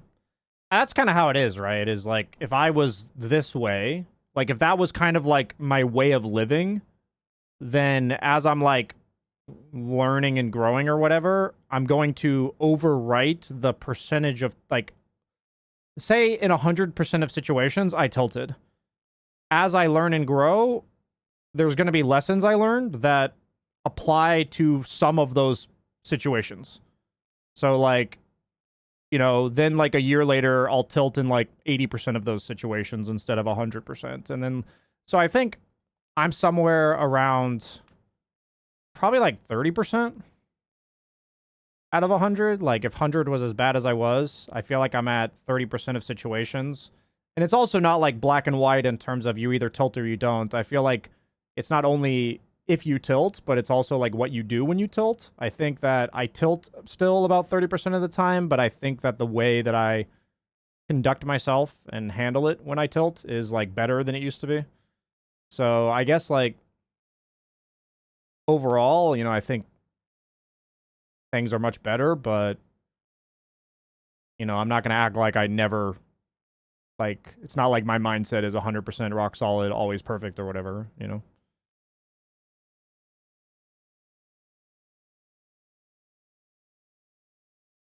I think after the wraps, I just needed to go Ghost Scepter. I had the gut feeling to go Ghost Scepter, but then when SF just right-clicked me down, for some reason I pivoted to Shivas. I think I just built Ghost Scepter there. And then the game's, like, very different. It's kind of interesting how many small decisions mattered that game. I feel like if I'm actually looking at the game with a level head, I always see a bunch of small things that mattered. But if I'm, like, frustrated or, like, in my own head, then I don't see these things. I kind of just, like, hyperfixate on,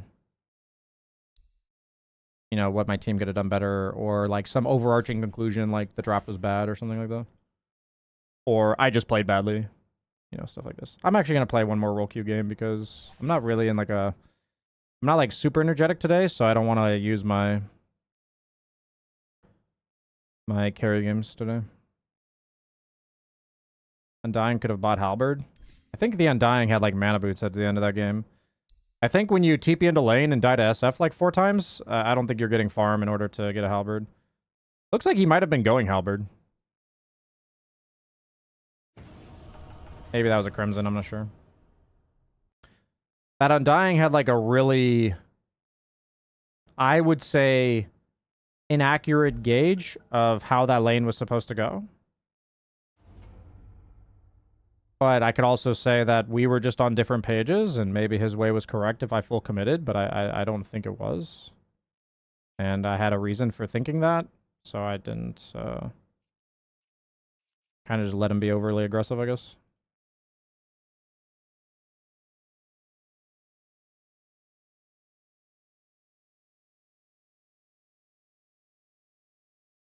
I personally think the big mistake in my build was to go Shivas over Ghost Scepter. I think any other takeaway, like, it's not that I think it's wrong, I think it's, like, too big. It's like, if you say, like, the Yules was bad and, like, somebody said that, it's like, you know, I'm not here to, like, convince you otherwise. I just disagree. Undying Io? 10 seconds remain. 5 seconds remain. I'm gonna try Death Prophet again, I think.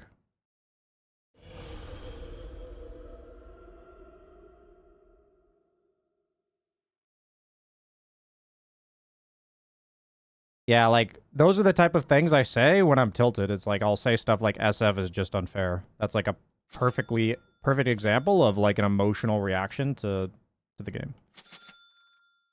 Thank you, Zing Hanem. I know you didn't actually mean it, but thank you for providing a fantastic example of what I was trying to say. I know you were just doing that to help teach people better examples. So great, thank you.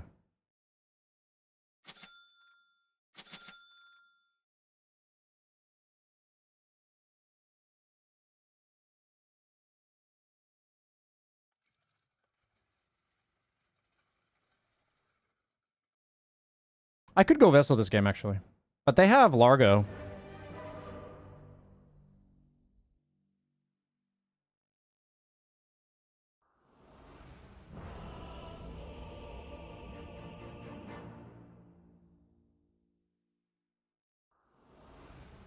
It's impossible to not tilt because people in solo queue are toxic.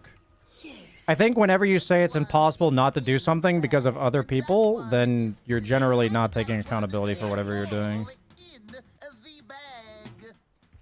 If you say something like, it's impossible for me to not tilt because I struggle to, you know, handle the people that are in my games, that's very different than saying everybody else is toxic. It's all about, you know, taking agency over whether or not you tilt. I agree that in general, Dota does require high amounts of self-awareness, emotional maturity, and I guess like self-esteem in order to not tilt. Why are they all thin? But of course.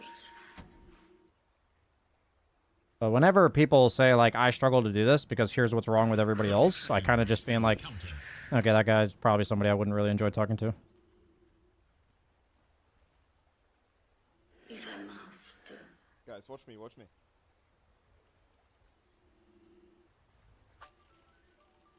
Lol.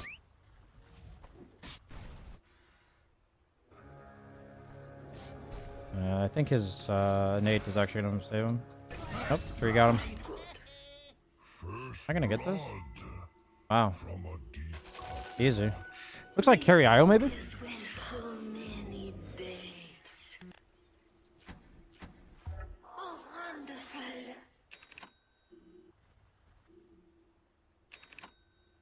Of course, my dear. Most certainly.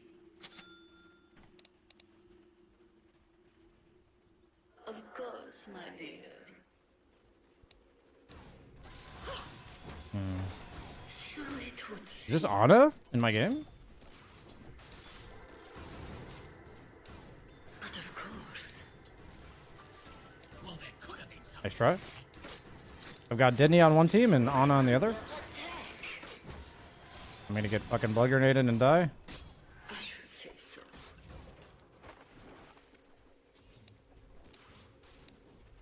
Of course, my dear.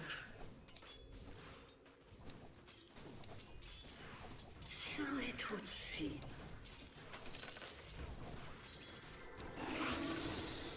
Oh, wonderful. How much does it really do here, huh? Foretold. Honestly, Undying IO seems like a pretty strong lane, so if I'm just chill farming, then that's good with me. Very good. I don't think I can get both of these if I were to just attack, so. DP's attack animation is like fucking dog shit. But of course. Honestly, IO core just seems like fucking busted, man. Of course, my dear. Like, he literally just walks up to the wave and pushes it, and there's like nothing you can do. Yes. Look to your top tower. Because the balls in your face just hurt too much. If I must. I've also got Pudge 4 against Undying 5, which is like about as bad of a support matchup as it gets. Need to be careful about getting blood grenaded. I think he could have blood grenaded me earlier and fucked me up. Very well. Honestly, not a bad trade.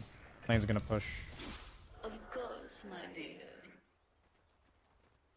Very nice. Why not?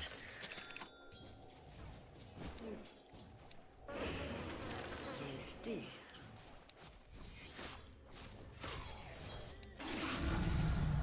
I see so much farther now. I think I want a second point in my E, actually. I think I want like that extra bit of sustain. If I must. Like, I just don't want to buy more tangos. Beware. Wanna play?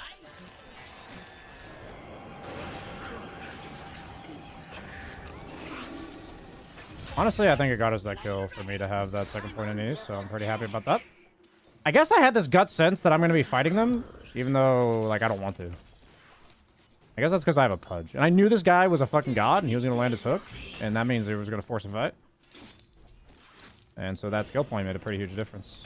Looks like my Pudge is going somewhere other than my lane.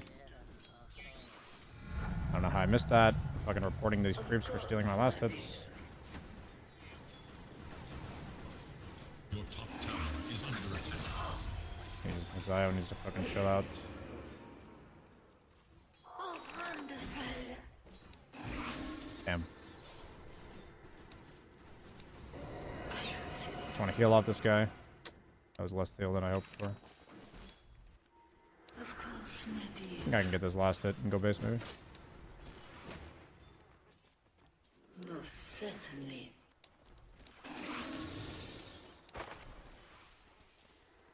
It is foretold. Need to run. Run, BSJ! Very good. Balls in my face! I go. I don't want to fight them. I'm just going to go base. If you can soak XP, it's good. Yes. Should have bought the Belt of Strength, not the... Yes. My Pudge is fucking going for it, dude. The enemy attacks your bottom tower. This is Very well. advantage.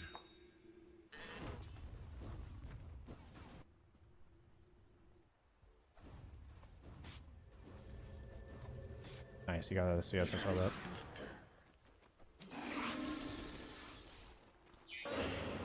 But of course. Every death is a gift. Face your fate.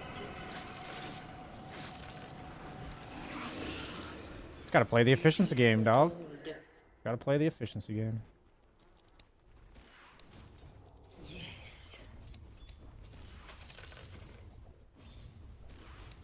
Yes.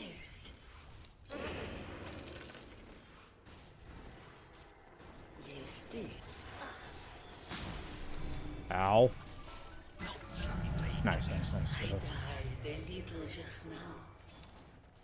Oh, wonderful.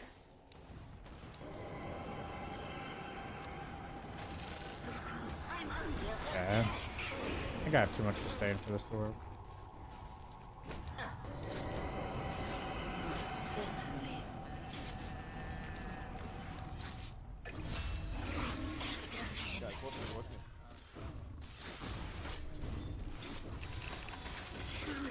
Radiant's turret makes the ultimate sacrifice. Am I getting ganked? Okay, no, their mid laner's dead. That's good. It's a funny lane. I think this Pudge is having fun. Pudge, I'm having fun in this lane. I just want to let you know. It's a fun lane.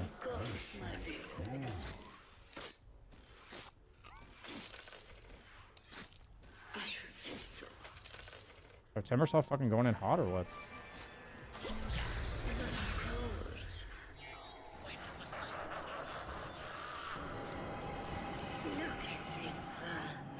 There's a fucking lotus root or lotus roots. That's a great vegetable, but not what they're called in this game. I must be hungry. I think all Undying players are just horn dogs. Like, they're the same guys that, like, just ask 20 girls out. Like, they just don't know when to stop.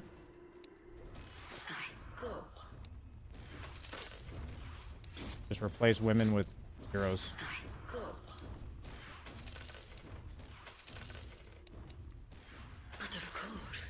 Oh, we'll go soaring in. Yes.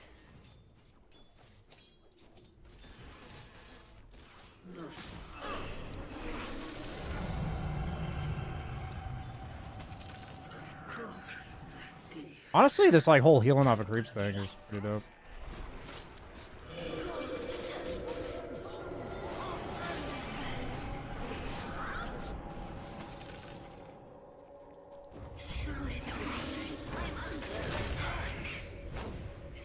I'm the daddy. If I must.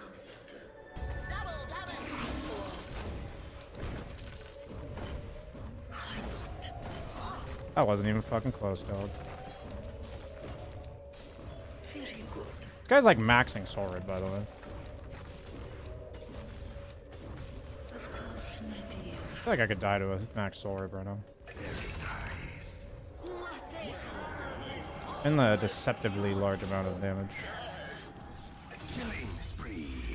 I feel like I learned a lot from game 1 of playing Death Prophet. I'm not gonna lie. Like, I don't think I would have leveled my E the way I did this game if I hadn't played that game 1. But of course.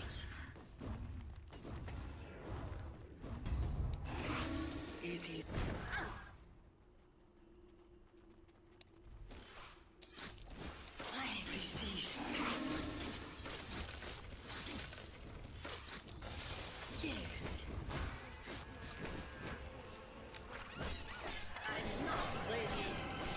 I resist. Yes. This guy's Omega Poggers. Gonna give him a high five. I should say so.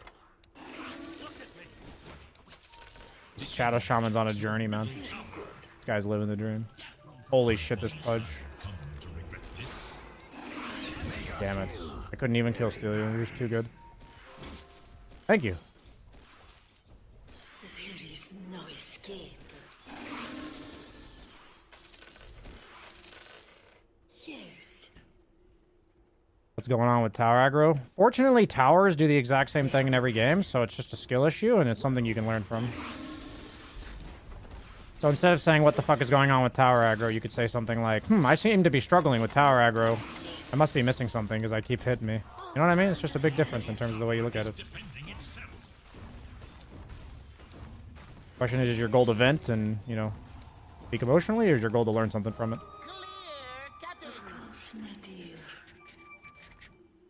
The most #1 indicator of a non-learning mindset or a non-improvement mindset is when people blame the game for their problems.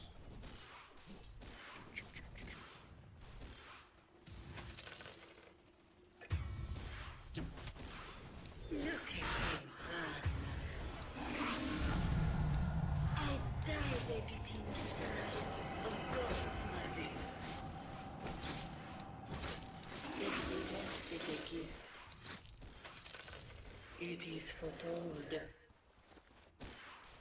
I wasn't really sure what I wanted to buy. I think against a lot of stuns, I just want to go wraps.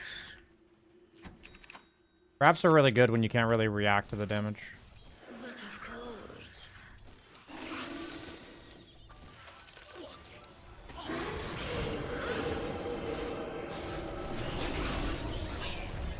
Twas just as I foretold. Three. Double kill. Poor dear. Thank you. Why not? Thank you, sir. You were a little too good at killing them earlier, so I never got any kills.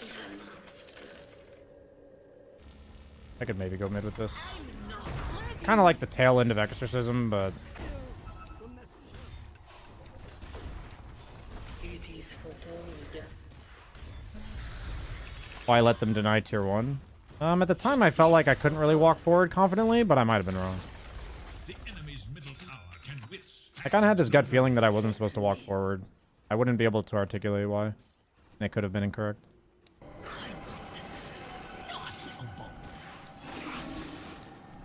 For a second, I thought they had Treant. That's why I needed to kill that tower, but we have Treant, so... I did correctly identify that there is a Treant in this game.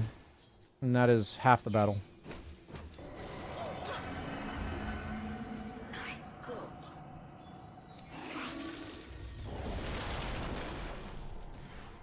Yeah, I was setting him up for the hook, bro.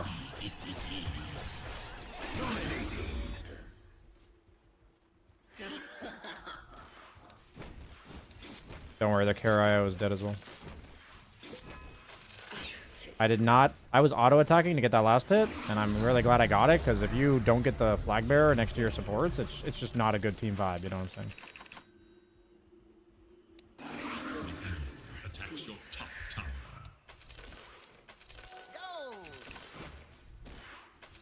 Kind of just in a flow state right now. Like, my map awareness is a bit off, but I'm kind of, like, mentally just vibing. Now you must decide. Like, I think I'm pressing a lot of my mechanical buttons correctly, but my awareness of, like, what's going on around me is non-existent. Very well. Nice try. I respect that. Of course, my dear. So it would seem.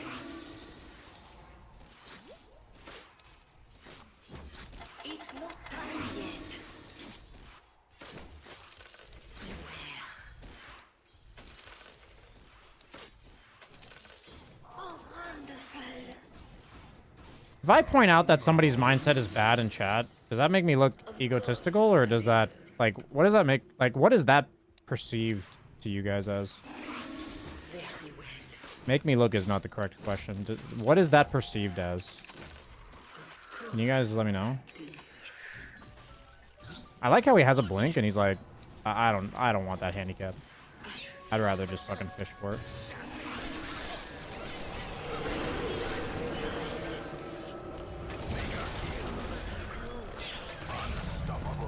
I don't want that fucking creep dog. Dude, do I care if Earthshaker Echo slams me and I fucking die? No, I don't. Think I fucking care? I want that plus 100, dog. Is under attack. Yeah. Let me tell your fate. Your top tower is under attack. That which protects also requires protection.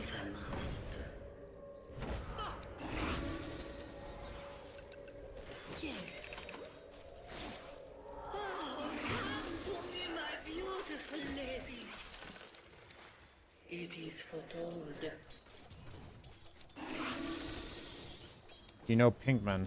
I don't know who that is, so I guess no. Why not? Personally, I think you're just saying what most of us are thinking. Because for me, that's what it was a stream of consciousness, but... I was just curious how you guys perceived it. Your fate. I'm not ready. Yes, dear. Perceived as I'm tired of hearing the same dumb shit over and over again. Yeah, it was basically a stream of consciousness of like... Yeah, I'm tired of hearing the same fucking, God, there's something so wrong with this game, that's why I can't climb, rather than like any sort of agency or responsibility.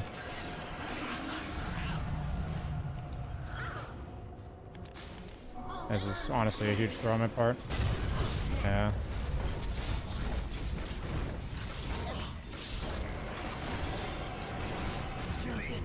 I kind of knew that was a huge throw. And I did it anyway.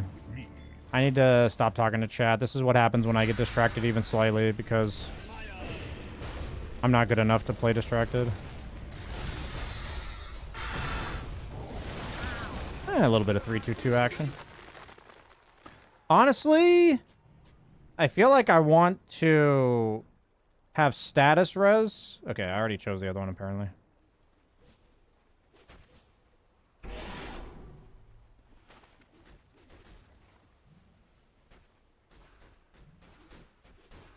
Yeah, I mean, Death Prophet, the problem with Death Prophet is that she needs health and mana sustain, or like, I guess, mana sustain in order to health sustain, so that makes her not a very good Radiance hero. And she also has, like, other issues. A lot of the Radiance heroes are, like, really hard to kill, even if you, like, stun them. It's like Lifestealer, Alchemist, Abaddon. She doesn't really, like, fit the archetype that makes a good Radiance hero. It's like, if somebody proposes Death Prophet Radiance, it means you have a very conceptually different understanding of the item than I do.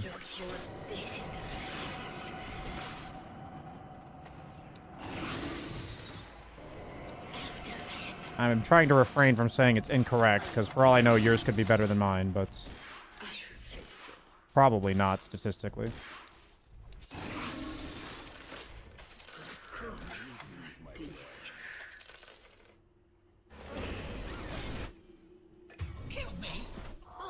I have ult.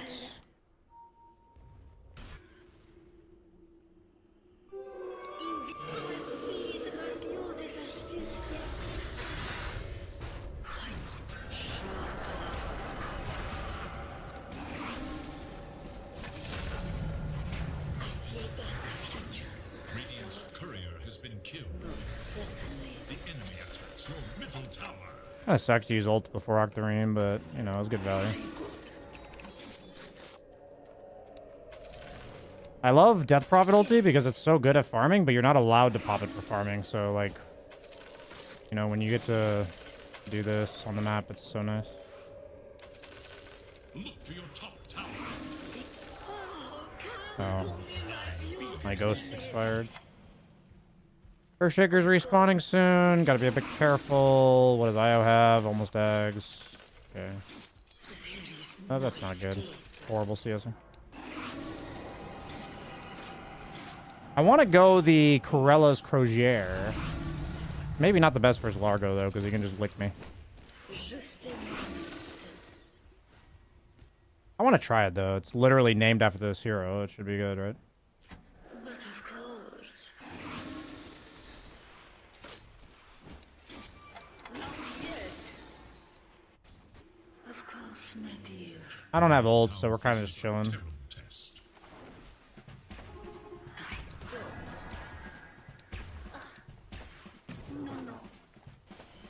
Not much else to do in the game, though, so I guess we're chilling here.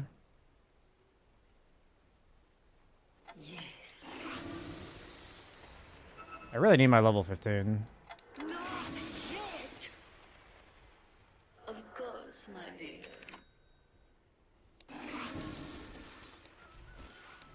So it would seem.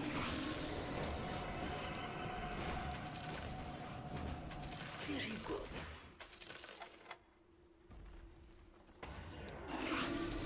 I guess the Corellas is nice for the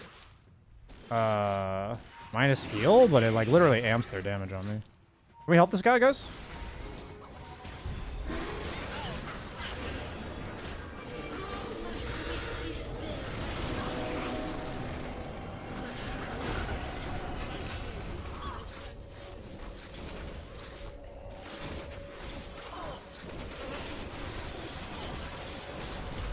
What the fuck is this, dude? PL, can you send illusions at this? Like, what's...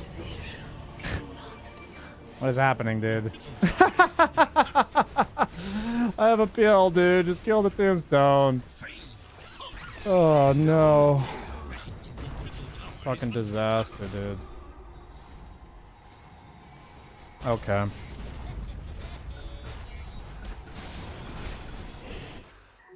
Okay, we're kind of throwing, boys. What do I want to buy? I need to focus up. Looks like my team's a little bit frustrated. Killing spree. Okay, a little bit of 3-2-2 action, boys. Your middle tower is under attack. Okay, what's the play? Your middle tower is under attack. To practice living. It is not that I care to master. I'm under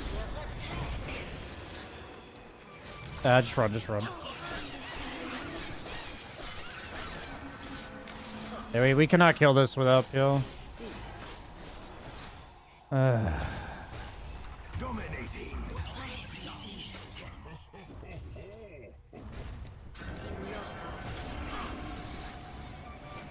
Your middle tower is under attack.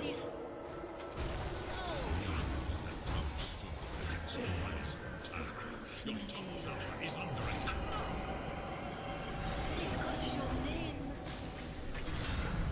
What a nice figure. I'm gonna go Atos. Is under attack. We have no stuns.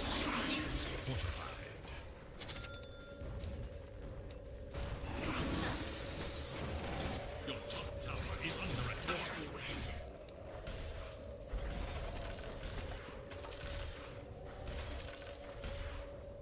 If I master. What they have is all my. It is for Tony. Game got ugly quick. Yes.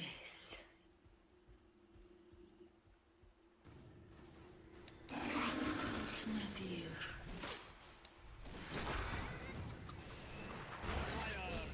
I don't think this will work. Run. Very good. Oh, I did not hide very well there. I have ult in 20. We should try to smoke and fight them, I think, with full resources on everybody. Yeah, let's try to fight with my ult, guys. I have Atos. It's our first stun. We got one now. The enemy's top tower falls to oblivion. Can we smoke up, Pudge? I will buy it. Yes. Oh yeah, we can defend top, maybe? Is under attack. Your top tower has fallen.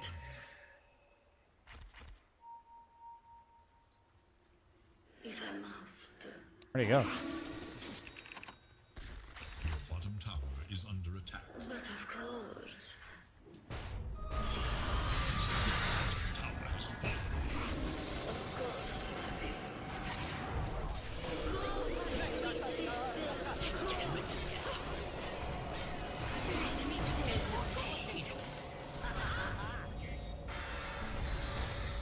Double kill.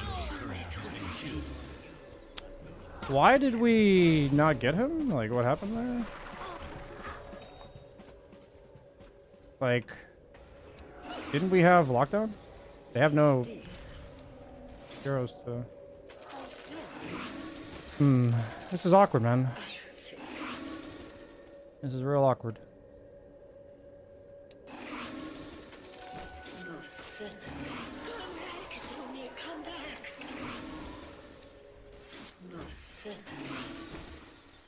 Your middle tower is under attack. Of course, my dear.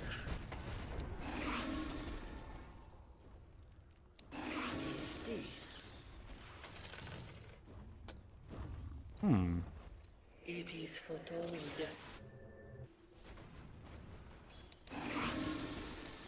Very well. That was a little scary. Go.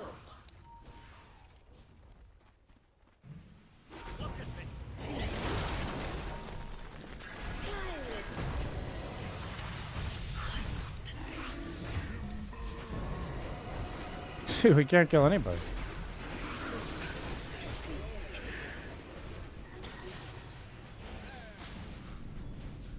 But of course. I'm under attack. Hush now. Oh. Interesting game. I guess my timber is farming our heart.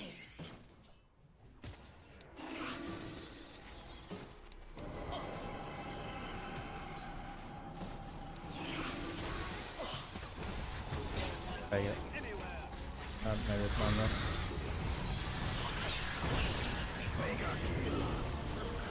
I'm buying back, we can fight.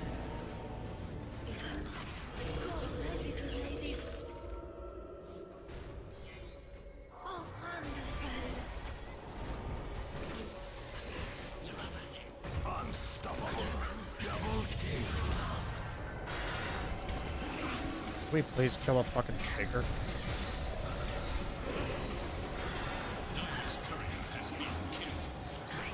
Wow, we actually can't kill anybody.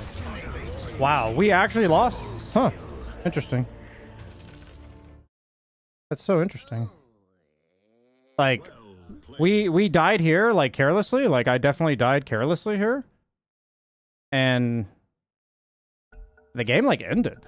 I mean, that's just Dota sometimes, I guess. Rough out there. Is under attack. Huh. Sparks that may blaze into We went from, like, free game to just, your bottom tower is under attack. like, literally not... I mean, I get... They have IO Urshik... Or, sorry, IO Largo. It makes sense, honestly. I underestimated, Is under attack. Yeah, it is what it is. It looks like a... We can let him in if you want. I'm down. Your middle tower is under attack. Your middle tower has fallen. Dire structures are fortified. Huh. Honestly, like, the whole game... I once again would be shocked if it's not just, like, a massive win rate drop right here.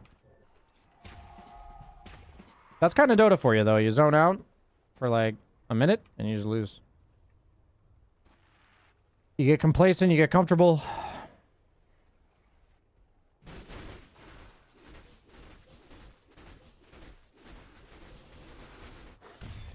Looks like this guy is maybe playing. Your top tower is under attack. We'll take this, and we will take... Of course, my dear. Your top tower Honestly, I think we just take GPM. But of course. We're kind of going to be, like, stuck in our base, so... What a little day.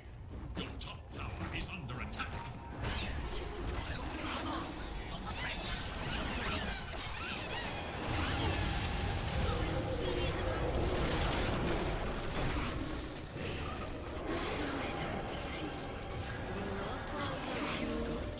I don't think I blocked that. Attack.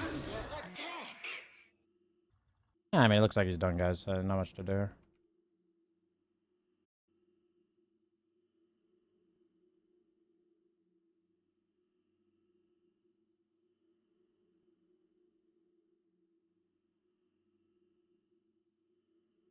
Yeah, that's the thing, is when you're against, like, sustain heavy lineups and you give them unnecessary kills, they just, like, snowball really hard. It was the same thing last game. They had SF Marcy with Undying...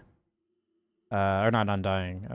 Invoker Alacrity. Like, that's literally a Satanic that is, like, 200 extra damage and attack speed. And if we can't burst him, then, like, the sustain is just too much.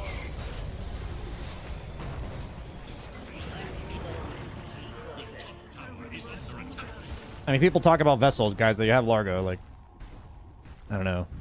Once again, it's another, you know, just do this and you would be fine. And, you know, it's just another very, like, all you have to do is this, BSJ. You would have won the game. We're not, like, looking at plays around, like, it's just the specifics of the game, right? Like, if you're against a heavy sustain lineup and you feed 3 heroes under their tower for honestly no reason, like, we actually had no reason to be there. It was like a complete lapse in focus on my part. And we just feed unnecessarily, and you're against a lineup that snowballs really hard, like, that's what's going to happen. The same thing happened last game. I think it was different in the sense that last game was in a worser position before we did that. So, like, we were already 70% to lose when we did it. You know, I am shocked myself in terms of how quickly that felt like that got out of control, but, like, I'm not shocked that it got out of control. Because that's just like the nature of Dota sometimes, you know?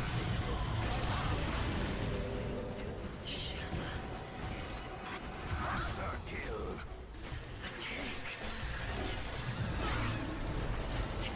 Hit the tomb with PL, please.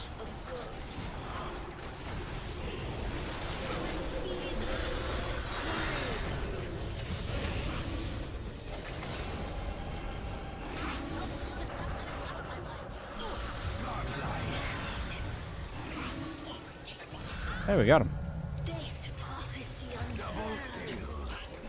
How did Io kill that guy?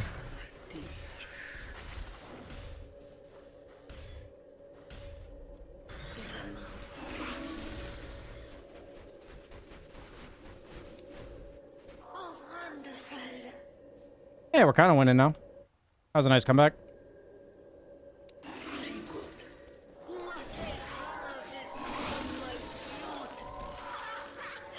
I feel like when it comes to analyzing games, it should be in the order of gameplay first, items second, or I'd say gameplay first in terms of decision making.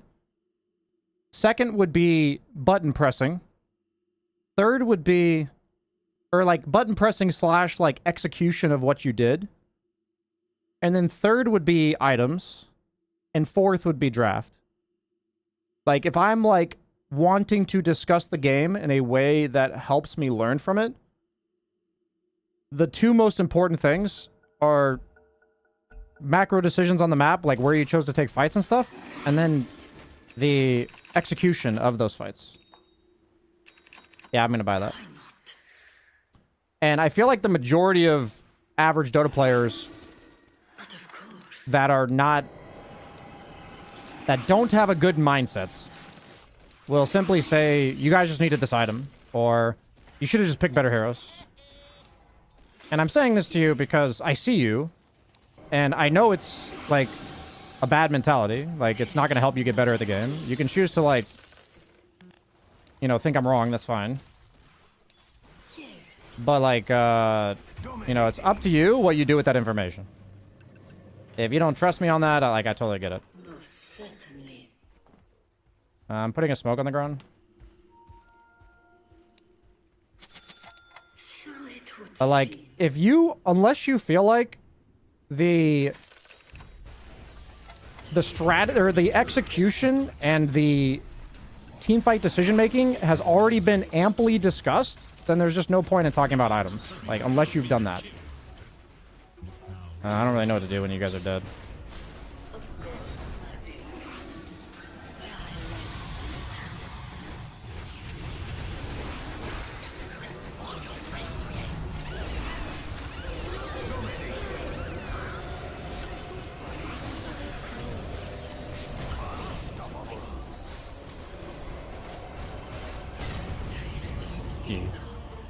Your middle tower is under attack. The stalwart will hold, the weak will falter. Your middle tower is under attack.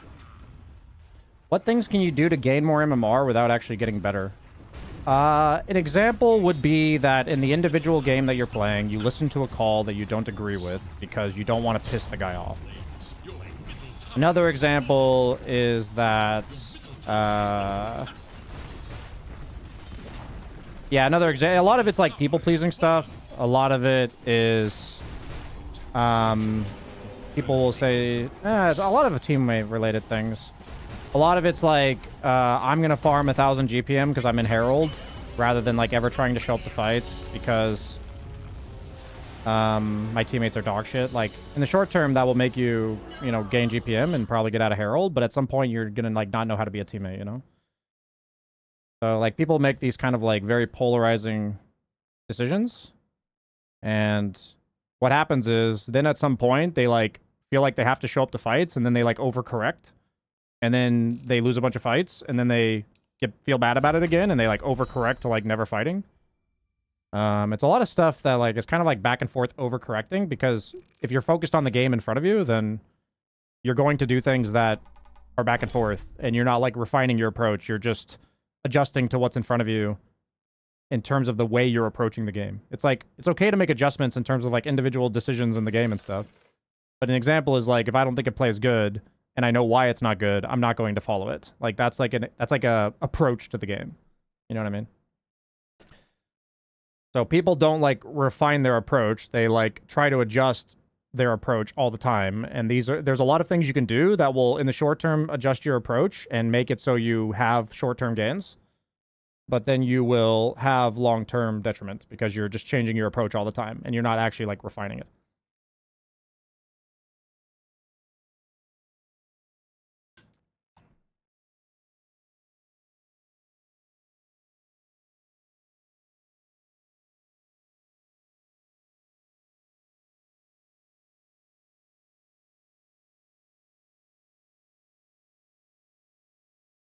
Okay, I should have time for one more game because I have a coaching session at 6.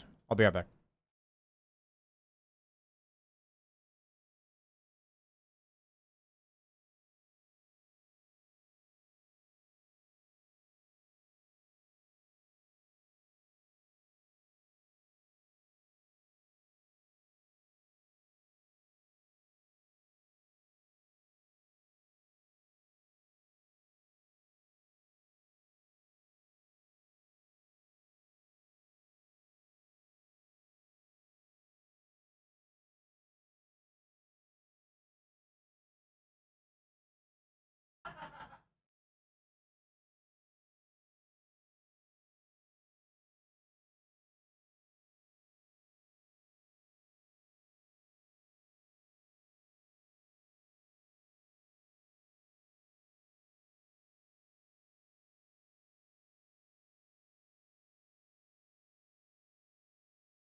I'm actually, so part of my like YouTube memberships that I'm trying to like lean towards is making a lot more like flowcharts, decision flowcharts, like actually coming up with kind of like materials and graphics that can like help you guys get better at the game. And I'm now realizing that I want to make a flowchart of how I believe is the most optimal way to discuss a game.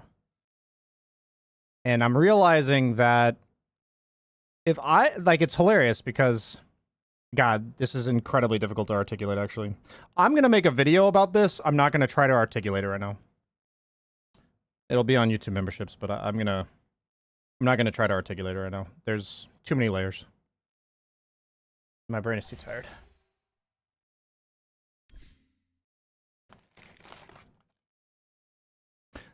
Long story short, if I have to give a summary, it would be macro decisions, execution, items, then heroes.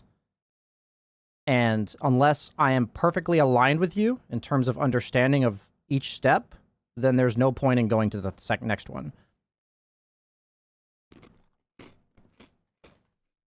Like, if you and I don't have an equal understanding of what was done macro-wise and what was done decision-making-wise, or execution-wise, then if we talk about items, in my opinion, it's effectively a waste of time. I'm now realizing this, actually. Huh, that's so interesting. That's cool. I don't necessarily expect that to land properly or be understood by people when I'm saying it, so if you don't understand what I mean, then it's fine.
You're basically saying to breathe air. I'd be curious how you took 10 what I'm saying and made it remaining. that simple. 5 seconds. I'd be very curious to hear your mindset that led to that. And I really want to play Mirana when I'm playing support.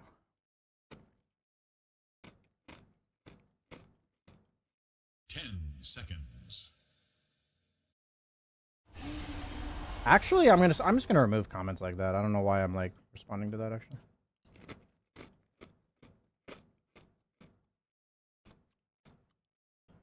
The least enjoyable comments to see are the ones that are dismissive of. They basically say like, it's so pointless that you said that. I shouldn't even interact with those comments. Братанчик, класс не оставил? О. I can improve my filter about that. I think that's actually the #1 reason I would ban somebody. Is if I just am like talking about something and they say like, in some way, shape, or form, whatever you're talking about is like a waste of your time. Why are you bothering to talk about it? You might as well just tell people to breathe air. That's so fascinating, actually.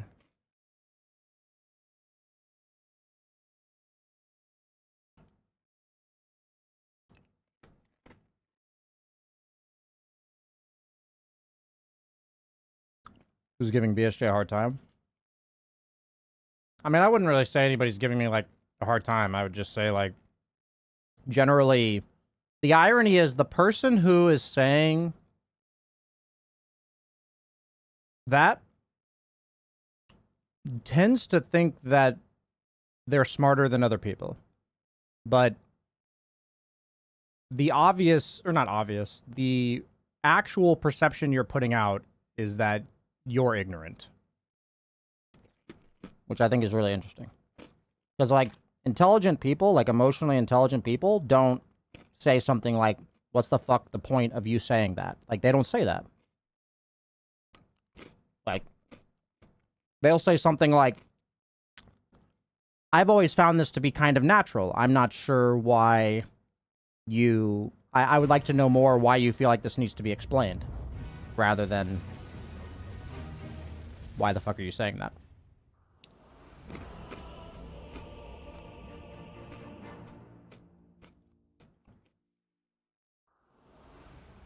Spirit Breaker, I run rampant.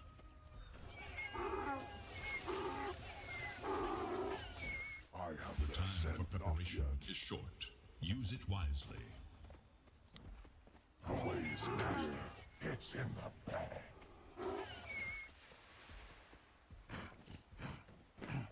You paid much more attention to the person than it deserves? I paid attention to it because I was learning something while I was talking about it out loud. You look ravaged. I don't think it has anything to do with how much they deserve attention. I literally had a realization as I was talking. It's not time. But thank you for your judgment of my actions.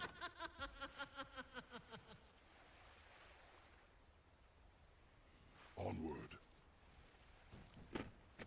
I'm not ready. Короля не убить. Wow! Wow! Just 30 I seconds charge now. ahead. It's not time yet.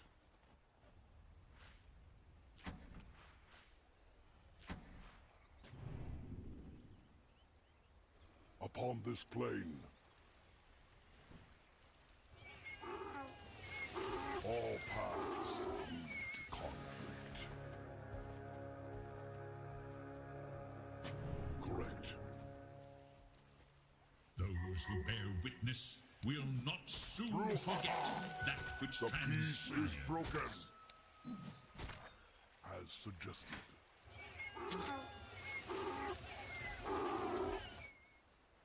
Indeed. I feel like he's gonna walk this way. Yeah. Look there. Certainly. Got him. One world is much like another. Have an offlane Dawn. Not the worst, but not the best combo with Spearbreaker. Yes.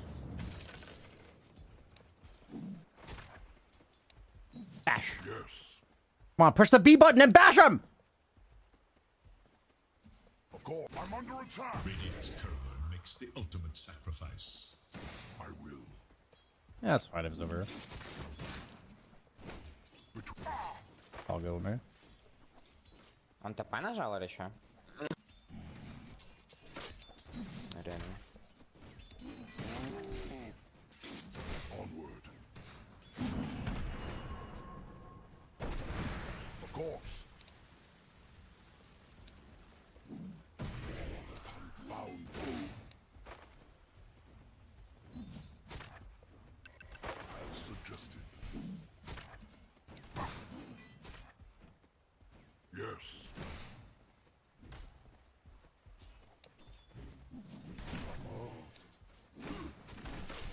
One world is much like another.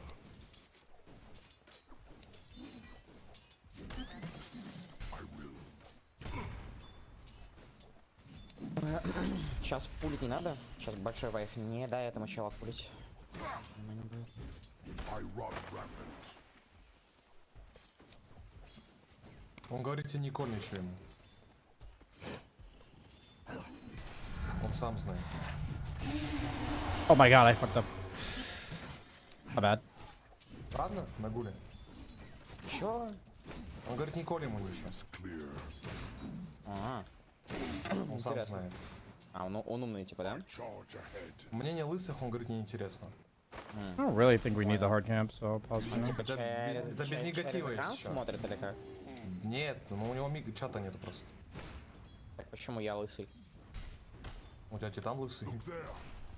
А, Ну, ты ну и понял. правда, ребят, в принципе, справедливо. Oh my god, I thought I hit them both! I'm throwing, dude, I'm throwing. This guy overextended when I messed up. Nice. Certainly. My bad, dude, I'm fucking up a bit here. It's nice to know he's not flaming me. All paths lead to conflict.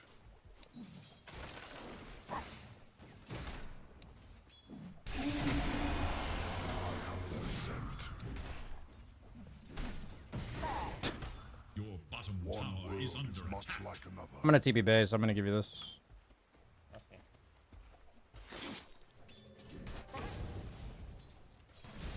All paths lead to conflict. I want this. I should have smoked myself. Maybe we kill this guy, but Maybe it's fine if we don't. jump. It's Bro, fine. It's back fine. cooldown jump. We can kill Void, we can kill Void. That's fine. Oh, no. What the fuck, bro? I canceled. Okay, control. Control. Nice. Somebody actually died. Oh, Tetris mid. Oh. My bad, dude. I fucked up. Phoenix mid. Okay. Coming back top. Look there. I'm playing pretty badly, boys. My bad. Okay. Good. Can we fuck with this guy? He's alone. Запомнишь? Safe spells, but it's okay. Between Really important he saved spells there. Let him time walk and then chase him. He had literally had the time walk. I'm under attack. I don't think I should have to tell him that, but I mean, I could have communicated it. Certainly. Of course. The enemy attacks your bottom tower. I send you beyond this plane. Зевс ультимат багается. Clear. Там тяжеловатенько, братанчик. Всех убить, мне кажется, было. Ладно. Let's Можем сейчас прогреть их? do Да, this. давай. Зевс ульти. No ульти. I'm smoking towards mid just to see what's up. Can Enchantress come? No? Зевс ульти. With a fury. Баш. Easy bash. Nice. I've been practicing. Down. Good. Check run, bro. Yeah, I'm Check just bottom row. taking watcher. Ah!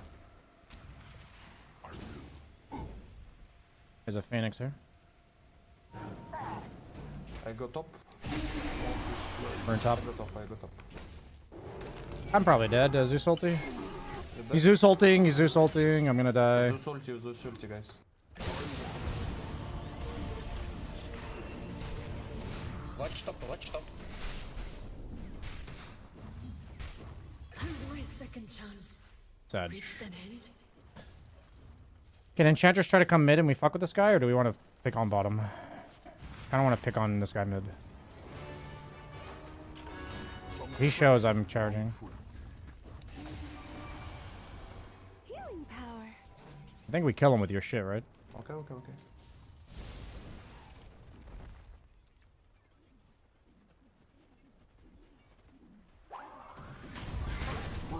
Экспу на ничего заберем. I don't know about that. Good job. Nice. Ooh, I'll have to come back here. Yeah, I'm in a TP base again. I can charge top in 5. Вот tower на ничего сломаю. Actually, I'm coming bottom. Not yet. We Or can top. kill Void, I have 6 level. Sure.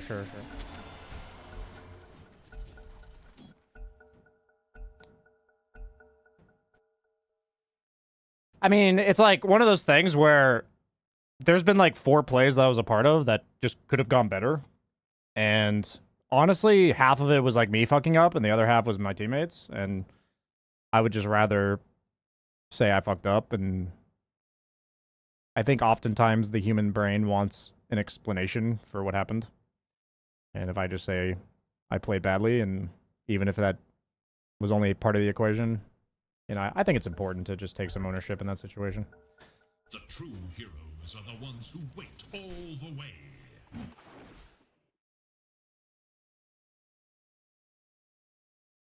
ESJ's pro in Dota, but not pro in ignoring. I mean, the thing is that ignoring is like a pretty slippery slope, right? If you just ignore everybody who says something you don't like, then that's like a pretty dangerous slope to go down. So like in the past, I used to have like a very... It's kind of like when I talked about climbing MMR and having your approach go back and forth. I used to go from like trying to talk to everybody to banning everybody. And instead of that, I'm trying to like, every time somebody talks and I don't like it, I'm kind of like, huh, why don't I like that actually?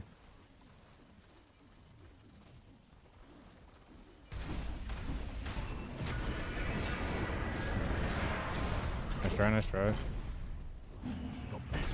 Oh. Charge in 5. Ash? Братрон, bottom maybe. Зевс без ТП. Зевс мид, guys. No TP, Зевс. МБ ульти. Танго дам, подожди. Yes. Probably TP down.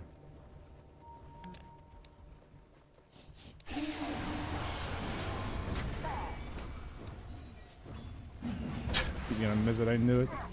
This Dawn, man! Fight, TP top. Dead before you know it. Go, chase, guys. No, Between the Пробьем planes, этого? 4 seconds. go, chase Void. I will. I love winning. I hate this Dawn so much. Your middle tower is defending itself. I hate him because he's like made the same mistake like 6 times. And the irony is that if somebody makes a mistake, they're more likely to make it again than they were to make it ever, right? So it's like, it's not something I should technically be bothered by, but the fact that it's cost us 2 kills on Faceless Void just kind of sucks, you know? Nice. So I'm going to choose to be a whiny little bitch about it because I can, and I want to vent about it. So. I understand that he's clearly doesn't understand how to cast Dawn spells against Faceless Void, and that's cool. That's fine. It's all good. TP dive. As suggested. Ладно, я мид побью тогда. Dominating. Upon this plane. Oh, is he alive? Wow. I charge ahead.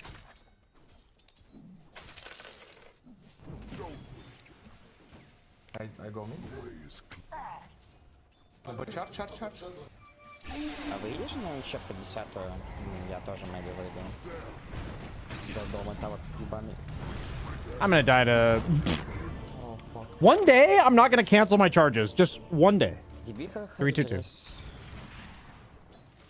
To your bottom tower One of these fucking days. also requires protection.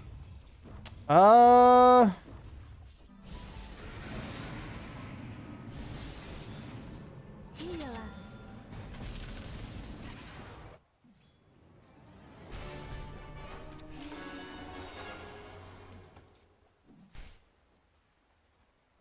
You have to respect Void's juke.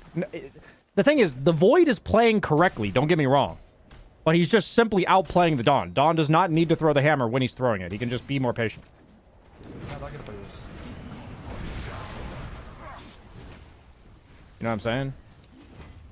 So it's like, it's a combination of the Void making good plays and the Dawn making bad plays. Like, it's just really important. Like, we have to understand that some, you know, outplays require both. I run rampant. Top heroes. The enemy's top tower brought to you.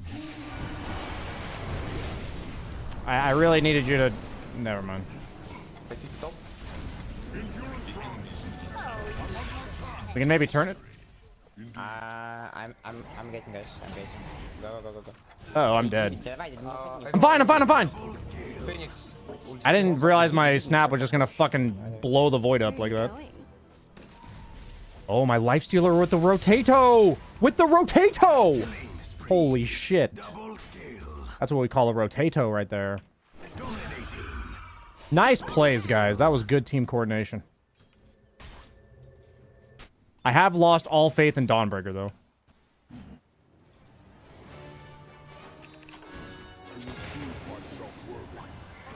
That guy's fucking dead. I gave him vision. I gave you vision. Oh, fuck. No. I'm saying I'm giving you vision of the techies. I gave you vision. I'm gonna steal Enchantress's creeps here. Hurry. Oh!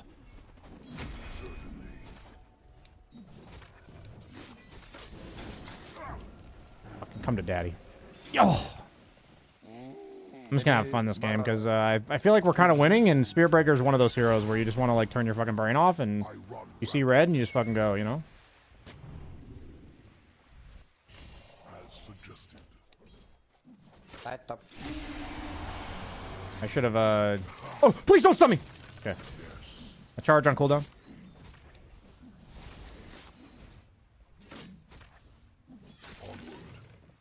Wait up. Zeus. The beast of all. Ult. Oh, yeah! Yeah, back. Mini back. Go kill Phoenix. Charge in 5.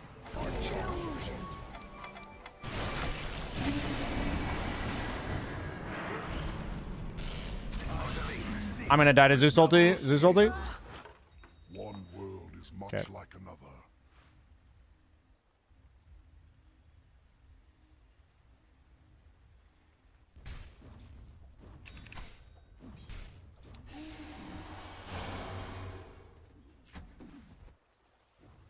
My lifestealer's pogging off for sure. This guy's a carry player. Except for he just TP'd in front of my face. Correct. Radiant structures are fortified. It's one of those situations where you know you can just stop Void from farming. You don't even have to kill him. You can just walk at him. It's really depressing if your face is Void here. Upon this plane. From this plane to the next. Between the bricks.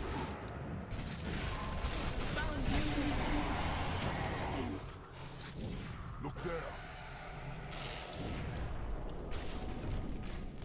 Of course. Я бегу. Rampage. Ластает еще. Бэк. Убиваем, всех убиваем. Просто перепрыгни.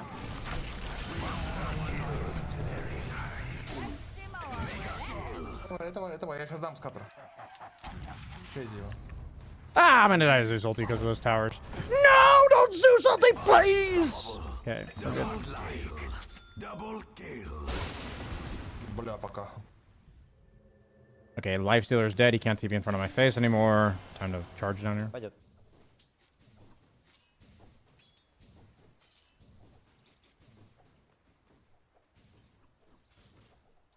Did BSJ tell him to wait for time walk? That's the thing, is I shouldn't have to tell him, you know? Like, what I'm saying is, I could tell him. And it's like, I'm not objecting that, like, if I told him that, it's a good, it's fine comms. But, like, it's like me kind of doing his job, and it's not bad to do that, but, like, you know, you kind of want to give your teammates respect sometimes and be like, there's no way this guy's gonna, like, blow all of his spells before the guy's time walked and we can't burst him. Watch for me. But, like, then he does it, you know, it's fine. As suggested.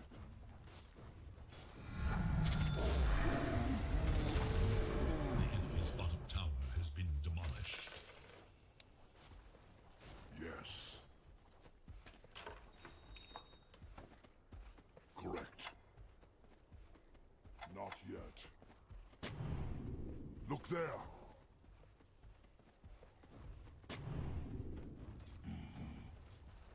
Are they just like AFK? What's going on? Oh, we're over here. Of course. That's the thing about being Spearbreaker, is everyone's just terrified of you. Don't run off.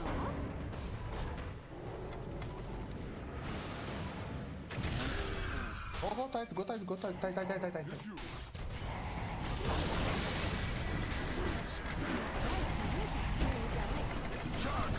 Tight, tight. Of this blade. Я не буду ультовать в него. It's not mine yet.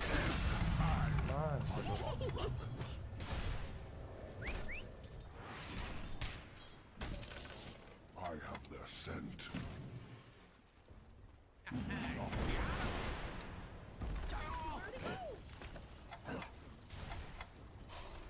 not I forgot I had these voice lines. I gotta get better. My voice line MMR is like really low. indeed.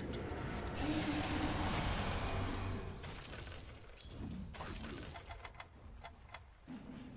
It's not time yet. Not enough mana.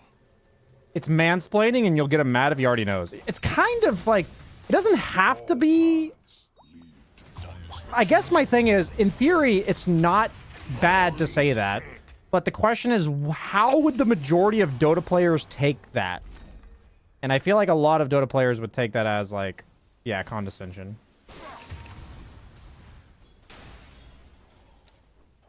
Fuck him up. Want to get in this train, dog? Yeah. Ah. It's fine. Not yet. Thanks for joining me on the train, man. One Your world middle tower is much faces like a another. terrible test. The enemy's middle tower has fallen. Oh, no. It's okay, it's okay.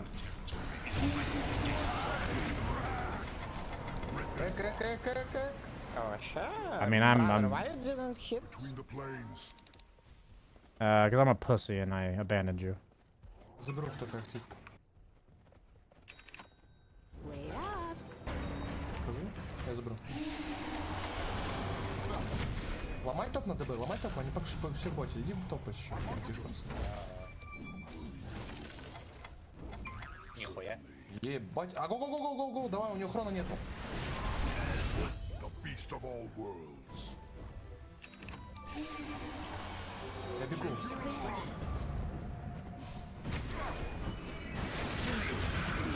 Хоронил. Килл.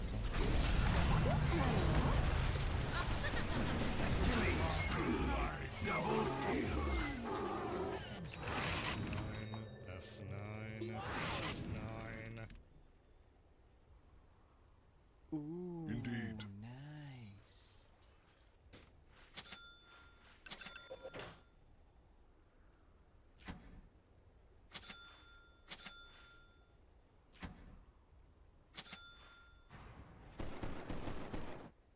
Oh, there's a Glimmer Cave. That's nice to know.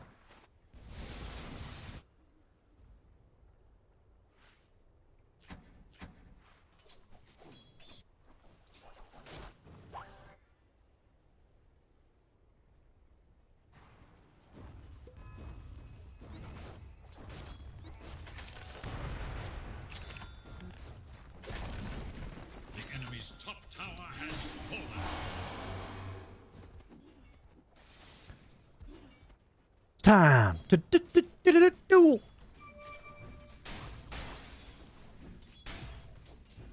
Quick sprint. Oh, Roche hit me. Bada. I'm harassing Tide. Watch top. Somehow we can go. I should have not taken tumblers. I should have kept the other item. Like way too good on Spearburger specifically. Of course. It was literally drums. That I literally got rid of a free drums and bought buying a drums now. I'm moving up in the world. Hunting bounties. Dominating. Very nice. Usually in real life, as you get wealthier, people start giving you things for free. In this case, I'm getting wealthier and starting to pay for things I was previously getting for free. I've done the inverse of the real world here.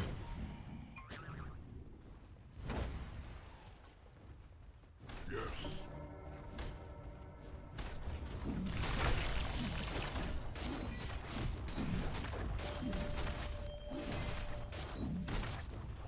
I like how somebody said if you didn't pussy out, that wouldn't have happened, like the good thing, and then they said good pussying, and then the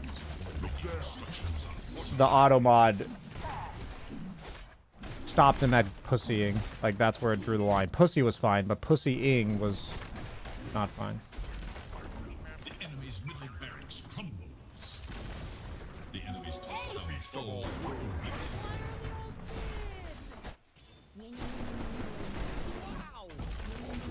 The enemy's top barracks crumbles. The enemy's red barracks has fallen. Rip and run. No victory chance. Very nice.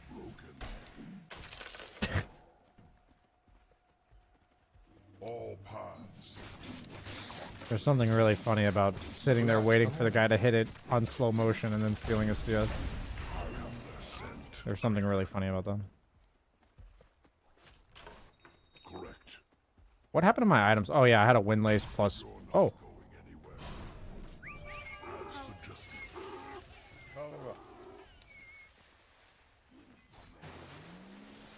I run rampant. Between the planes. The enemy's middle tower Very nice.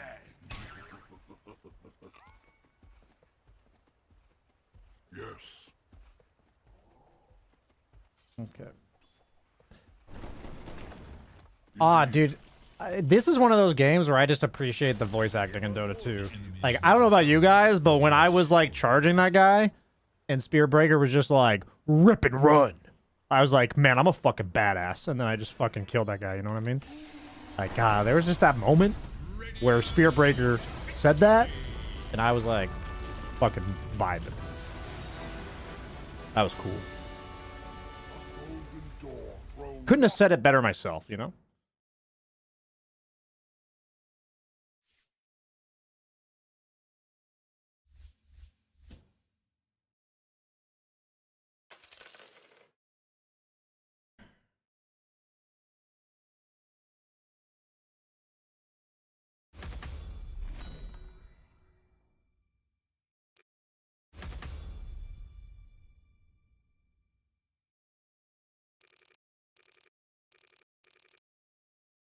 Will we ever get Judge BSJ again? Probably not, because... Yeah, I guess, like, not only is it kind of like... It's like a different era of BSJ, but I also, like, don't really stand by the way that... I don't know, it's like the line of thinking that it takes to be Judge JAMA. I don't really do it anymore.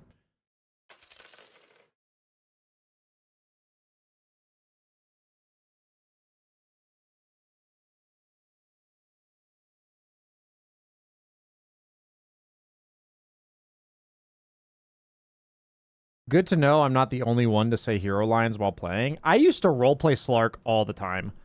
Like, back before I was a streamer and, you know, I hadn't, like, triggered all my insecurities by being a streamer, I definitely would be saying all types of Slark lines. You know, I played, like, so many Slark games that, like, I just... you know, I'd be like, or I'd be like, I can't even do like I can't even do a fucking Australian accent anymore.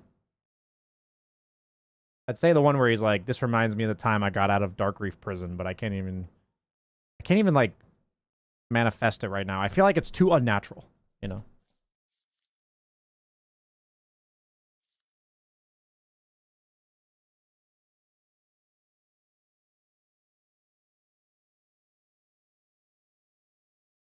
You miss Chilin Qual. Miss is a strong word because that means like I want it back. Like for anything. But like, do I look back fondly on those days? And it's like, yeah, it was a chapter of my life and no regrets. BSJ, can I see your fantasy? I think it's easier if you just ask your mom. And she can just lay out my fantasy for you.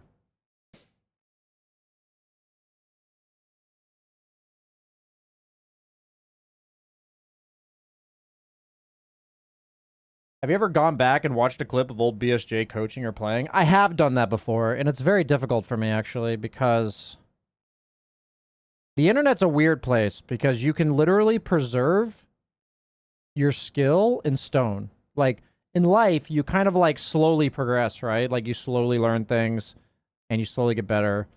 And it's never, like, jarring. There is some degree of, like, jarringness. I don't even know if that's the word. It is a bit jarring. So, like, see a massive discrepancy in your own, like, capabilities. Do you know what I'm saying? So, like, when I go back and I see, like, wow, I see how many things I was doing incorrectly. Or, like, I guess I feel like I know better now or whatever, like, you know, wisdom and learning and all that kind of stuff. It's like, it's just a bit uncomfortable. I wouldn't say it's, like, severely uncomfortable, but it's a bit uncomfortable.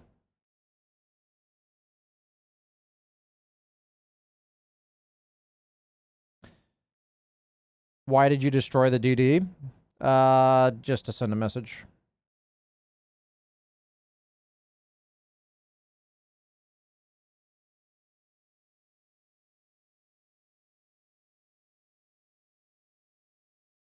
Is Slark not Australian? I thought that for sure that was Australian. I don't know what else it would be. Unfortunately, your body goes in reverse to the knowledge. Yeah, kinda. Like, I see what you're saying.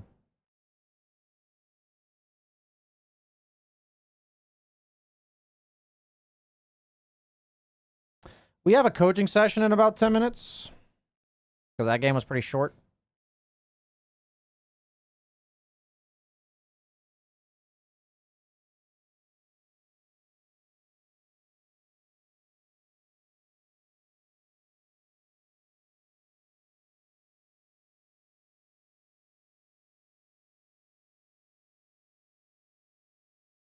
In the past, no sweat. Yeah, I mean, it's like, it's not really like, I think to some degree I used to have trouble looking at it because I'd be like embarrassed and stuff, but it's more like, it's just a bit jarring. Like I said, it's like weird to see how many things I've learned, I guess.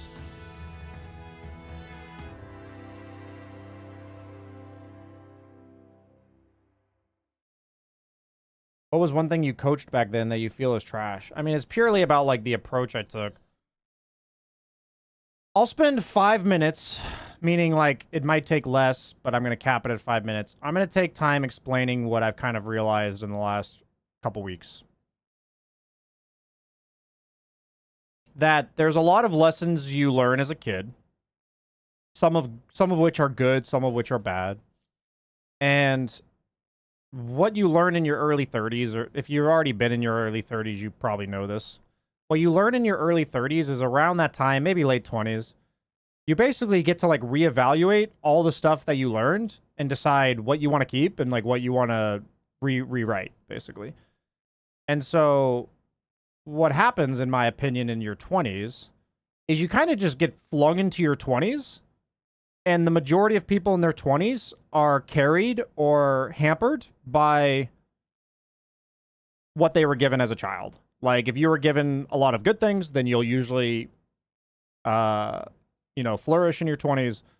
If you're given a lot of bad things, then you'll often struggle. Like, this isn't like this isn't perfect science or anything. But for me, for the most part, in your 20s, you're kind of like applying those things into the world. Like, initially you were just doing it in school and you were doing it at home, but in your 20s, you're kind of just getting you kind of like got your starting deck and you're just like playing, I guess like if we're taking a starting deck as an analogy, like a deck builder, you build the deck for your first like 18 years and you don't even know what the deck is though. You just have it and you spend your 20s like playing the deck. And then at some point in your 20s, you have this realization of like how good or bad your deck is. Like, and you're like, and then later on in your 20s, maybe early 30s, you start to be like, oh, I should start removing these cards. Oh, I should start adding these cards because I didn't know I didn't have those. And then, so when I talk about coaching, the problem is like when you get your deck for the first 20 years of your life in this analogy, in my experience for myself, you're not like consciously aware of the cards you were given. And there's like certain cards that are like very powerful and you think everybody has them, and you're like, oh, this is it's really easy to articulate my thoughts. Like, I'm just giving you an example. For me, it's like really easy to articulate my thoughts. So I'm like, oh, that must be something everybody's good at. But I learned like early to mid 20s that was a powerful card that most people don't have. And I was like, oh shit. But like, I didn't learn that consciously. I just learned that because my YouTube about Dota became successful. And then in my 30s, I'm like, oh, that was the card I had. So like you spend like your late 20s, early 30s, like discovering the deck. And then you decide what to keep and what to get rid of. And you become like consciously aware of the deck you were given. But what happens in some regards, I'm just really rolling with this metaphor here.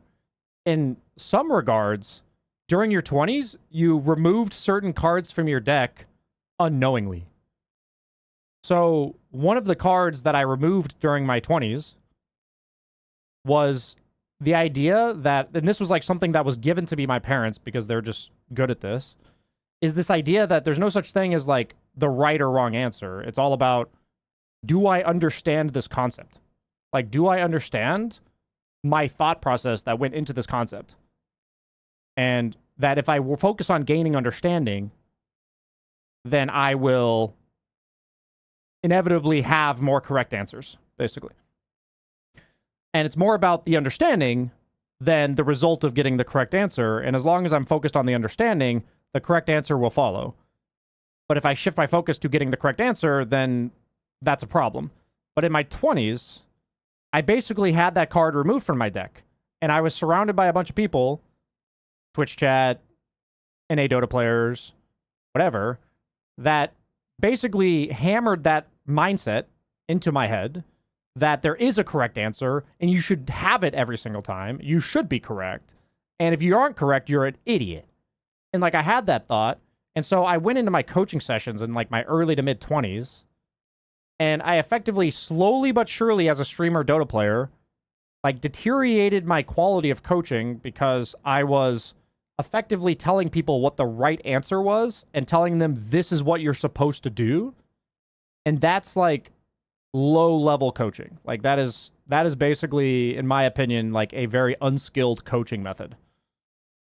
So when you ask me like, what did I do in the past that like I thought was bad or whatever, it's like I started focusing on giving people the correct answers rather than helping them understand their own thoughts.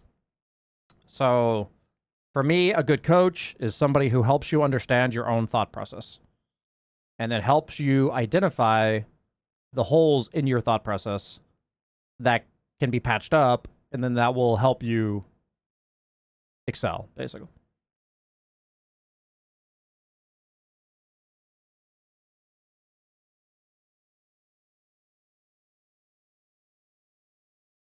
Ask your mom how good my deck is. That was a good one, dude. What if you weren't given anything? That's the thing.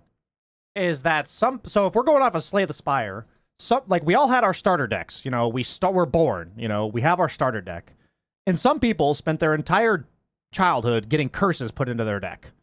They got they maybe got like 1 or 2 cards that were useful, and they got like majority of curses put into their deck.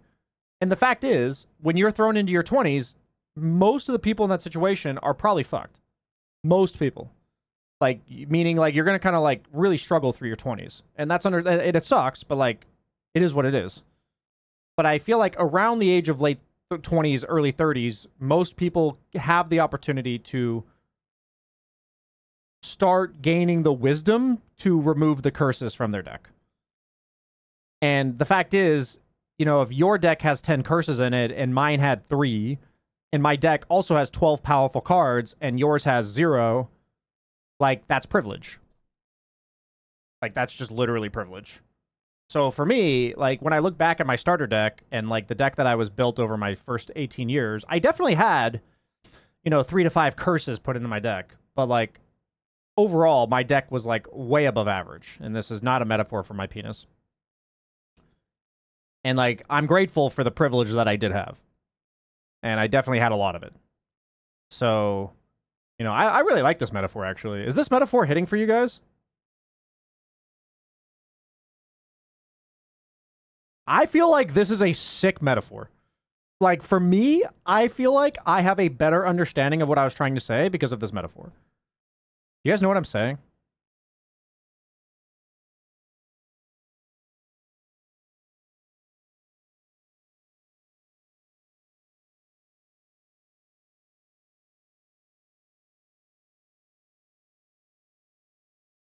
I know I'm on delay, so...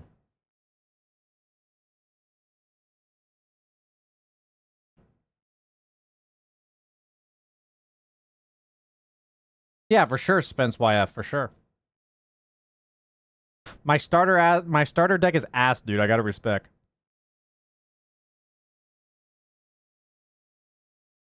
Let me know what you guys' impression of that analogy is. I think it's a pretty good one. Is that an analogy or a metaphor? I don't fucking know anymore. English is only my first language.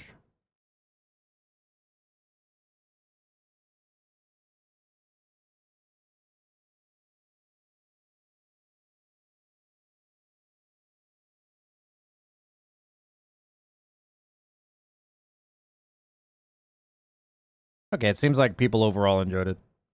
Were there anything good that you had in your starter deck and now you don't, so you miss it? The example I gave was the most notable card that got removed from my deck. Was basically my way of thinking about things. My way of knowing that gaining understanding is what leads to long-term growth was something that I naturally was given in my deck as I was building my first 18 years.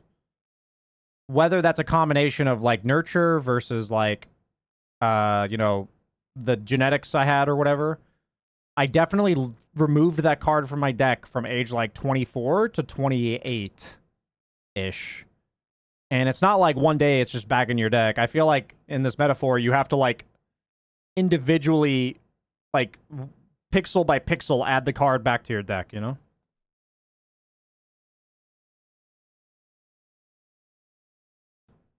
English is only my first language is a banger line. I've had to use that one a lot because sometimes, like, my girlfriend is Polish, and so, but she like studied English in university and stuff, so she's like the highest you can get without being native. I think just fluent. And there's times where she knows things that I don't because she's obviously thought about it a lot more than I have. And when I like mess up, like when she messes up occasionally, it's like, you know, okay, it's not her native language, but for me it is. So I have to just be like, sorry, English is only my first language. Okay.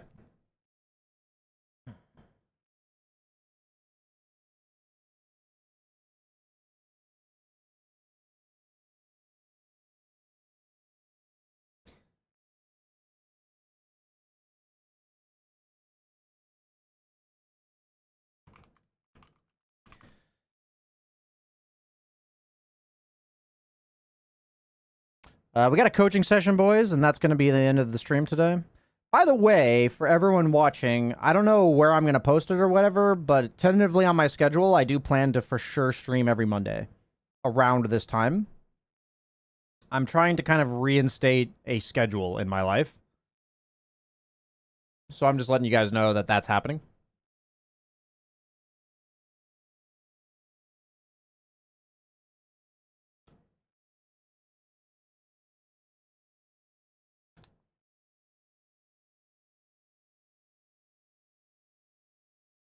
Wait, where did my Dota go?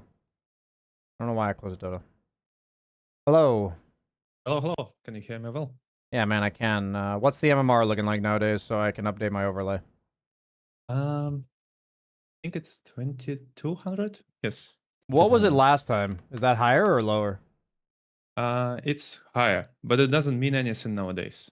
True. Because they changed the MMR for lower MMR brackets. I see. I see. I mean, it's for me. It's just a bit of an update. I'm always curious. Yeah, man. So I remember we went. This is like your 4th session or something, and we went through. Was it Ursa first? And then Yeah, it was like two Ursa games. Then it was one Lifestealer? lifestealer Yeah. game on top of which you made a video, which made me really happy that day. Nice, nice. That's the bonus part of the package. What hero are we looking at today? Today we're looking at PL. PL. Yeah. So like on the last session, we were discussing like how to advance on the map, and I tried to apply all the things that like we discussed, and my win rate on Lifesteal dropped significantly after that, which I interpreted as a learning process. Yeah. But basically, I don't think I've learned the concept yet to apply it correctly. So I'm not ready to maybe like discuss this in depth. So I need a little bit more time, I think. But like if you'll see here on the replay when I do it like egregiously incorrectly, please tell me. Yeah, and I just wanted to show you like a different type of hero basically, and like gather your thoughts about that. Yeah, I think it's important because part of the learning process for Dota is that there's a lot of skills in the game, right? There's a lot of like conceptual understanding to build over time. And what I usually try to tell you guys is like, this is kind of my approach, is to try my best to make it as clear as possible what skill I think is the most important on this hero, right? Like, it's not that like every skill has some sort of impact on every hero in the game, right? But like on Lifestealer, it's a lot about this whole concept of when can I aggressively walk at people and just take their farm and like trade with them effectively. That's something that Lifestealer uses a lot. So that's something that PL can use a lot when he has like 3 items. But for the first like 2 or 3 items of PL, he can't really do that most of the games. So like I'm just giving an example, like there's other concepts that are more important on PL, for instance. So does that make sense? Yes. Okay, cool. So let's check out PL. Let me know if you have any like general questions about PL as a hero or about the game we're watching. Okay. This guy is just alone in the off lane. Witch Doctor kind of hurt the lane equilibrium a bit here. All right.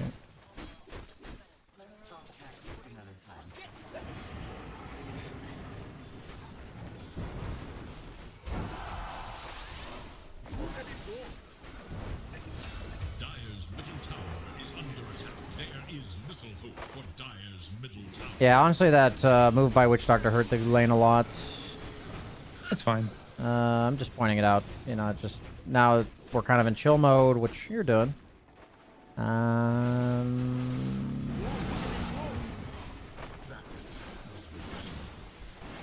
now they have a big camp stacked. Okay.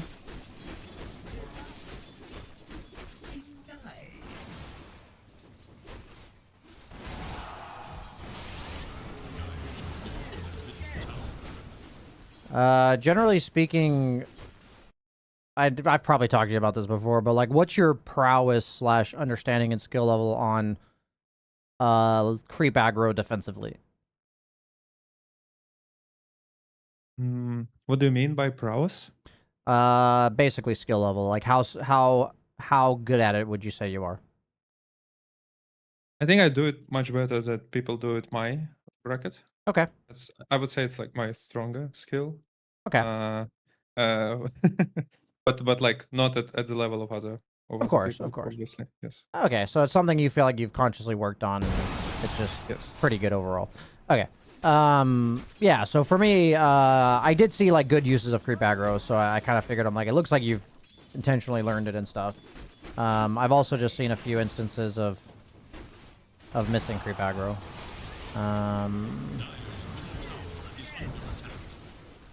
But you used it well there, for instance.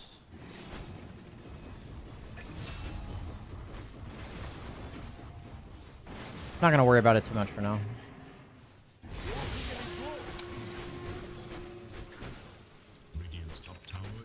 I guess I'll give 1 pointer on it because otherwise I feel like, why did I mention it? Okay. So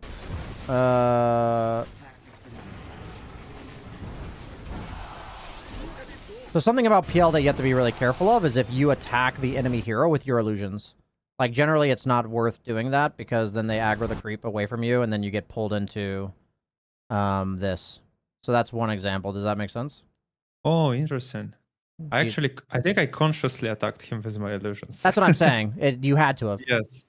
Okay. So in this case, you literally aggroed yourself to death here. Because, like, this pulled the creep up here, you went for the creep, and then... So it's something to, like... Obviously, in times, it's, like, useful to harass people in order to... Like, it's worth pulling the creep aggro in order to harass them, but on PL, it's, like, obviously, your illusion hits for, like, 10. So a lot of the time, it's not worth it. And it's just something to be cautious of. So this is an example where this is pretty advanced creep aggro, but like you would want a defensive aggro here. You would want to attack them and pull the creeps this way. Oh, yeah. Sometimes I do remember about this. Okay. Yes. Yep, these are just reminders then. So it sounds like you understand why that is and you see it, so I'm not going to explain it any further. This is an example where what you're doing here is really good, where you're attacking the creeps down because you're in a lane where whenever they're near you, you kind of get fucked up, right? Is that kind of why you're doing this, or did I misgauge this? Yeah, because like I'm afraid of Winter Wyvern and like her first skill or something like this. So like I try to. Yeah. You're trying to kill the creeps as fast as possible. Yes. Right. Yes. Okay. So basically, that's a great step one. Step two is when they're coming back, you want to defensive aggro the last creep. So like you would do exactly what you're doing, and then right now, you would pull this creep away from them. Okay. Do you see what I mean? Okay. Yes. Okay. Okay, we got our I think I was just slow here. Yeah, it's like this muscle memory that, like, if you are... So what the cool thing there was I consciously saw you, for the first time in the lane, attack the creeps a lot. So, like, that was the only time you'd ever done that. So for me, I was like, okay, he must see something different here. I would have done that too, so it's probably accurate. Like, that's what I'm thinking. Like, I'm assuming, based on what I saw, that you had an accurate understanding of that. I confirmed it with you just now. And so what I'm trying to say is a lot of these things, there's like a process, and you got the first step down. It's like, for me, if I want to refine my morning routine, if I want to, like, have, you know, get a glass of water, get a banana, get a shower, it's like I would ideally have, like, every time I drink a glass of water, there's like an instinct in my mind that tells me to go get a banana. Do you know what I mean? Like, my brain just naturally follows this sequence of actions. Do you see what I mean? I see. So the way I'm thinking about this is that since you already have that, all we need to do is Pavlov you to, like, when you're doing that, look out at when they're coming back and aggro the creeps defensively. And that should be as natural as, like, what you just did just there. Like, that looked so natural. And maybe in the moment you were, like, super focused and you were, like, super alert, and maybe it wasn't as natural as it looked when I looked at it. But does that, like, make sense? You've done the drink of water. Now we need to program the banana. Okay. That's a solid advice from Banana Man. Yes, of course. Gotta have your bananas, dude. Potassium, very important. Okay. We're good on the defensive aggro, though. I think that's basically all my laning tips overall. Pretty good laning.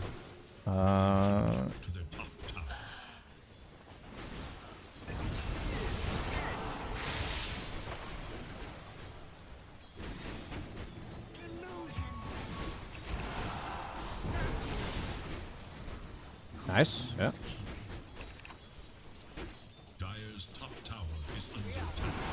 Same thing there. Yeah. I think they denied me flag bear creeps twice. because Yeah, of that, man, right? it's fucking brutal. Yes. It's like 200 gold, man. 160 or something. Nice. We love those catapult last hits. I remember that like the only thing that I like felt bad about this lane is that I thought that they denied too much creeps. That, like, I could... I mean, PL is a bit weaker of a laner, and when you say that, I think the majority of the time it's that you're pretty good at creep aggroing, but the majority of it is creep aggro. Like Yeah. So like, you're just saying like the solution is like I should creep aggro even more. yeah, So exactly. Yeah.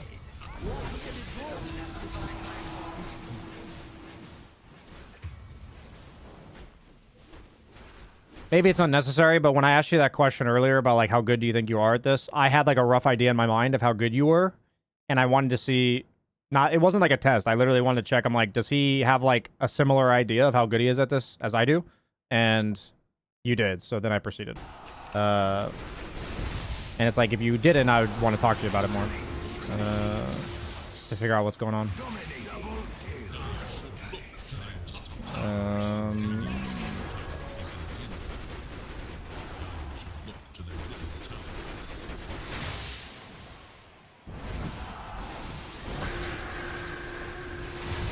That's for missing the aggro earlier, Witch Doctor. he did his part. You know, I got the duel win. Of course. We love the PL solo double kill in the bottom lane there. Okay. If I'm the enemy team, I love seeing that. I'm like, yes, my offlane just died 2-1. What? I remember that you were like playing PL and you said that he's like kind of a weak laner. Yeah. And for some reason, in my games, I don't feel like he's a weak laner. He's like very conditionally weak, I guess you could say. Like, the moment you kind of fall behind, like, what I'm trying to say is that PL is really susceptible to good players walking at him, basically. Like, if I play PL, I'm gonna get like some Ember Spirit or like fucking Leshrac at minute 5, level 6, walk at me, and then I'm like, what do I do now? Okay, this I understand.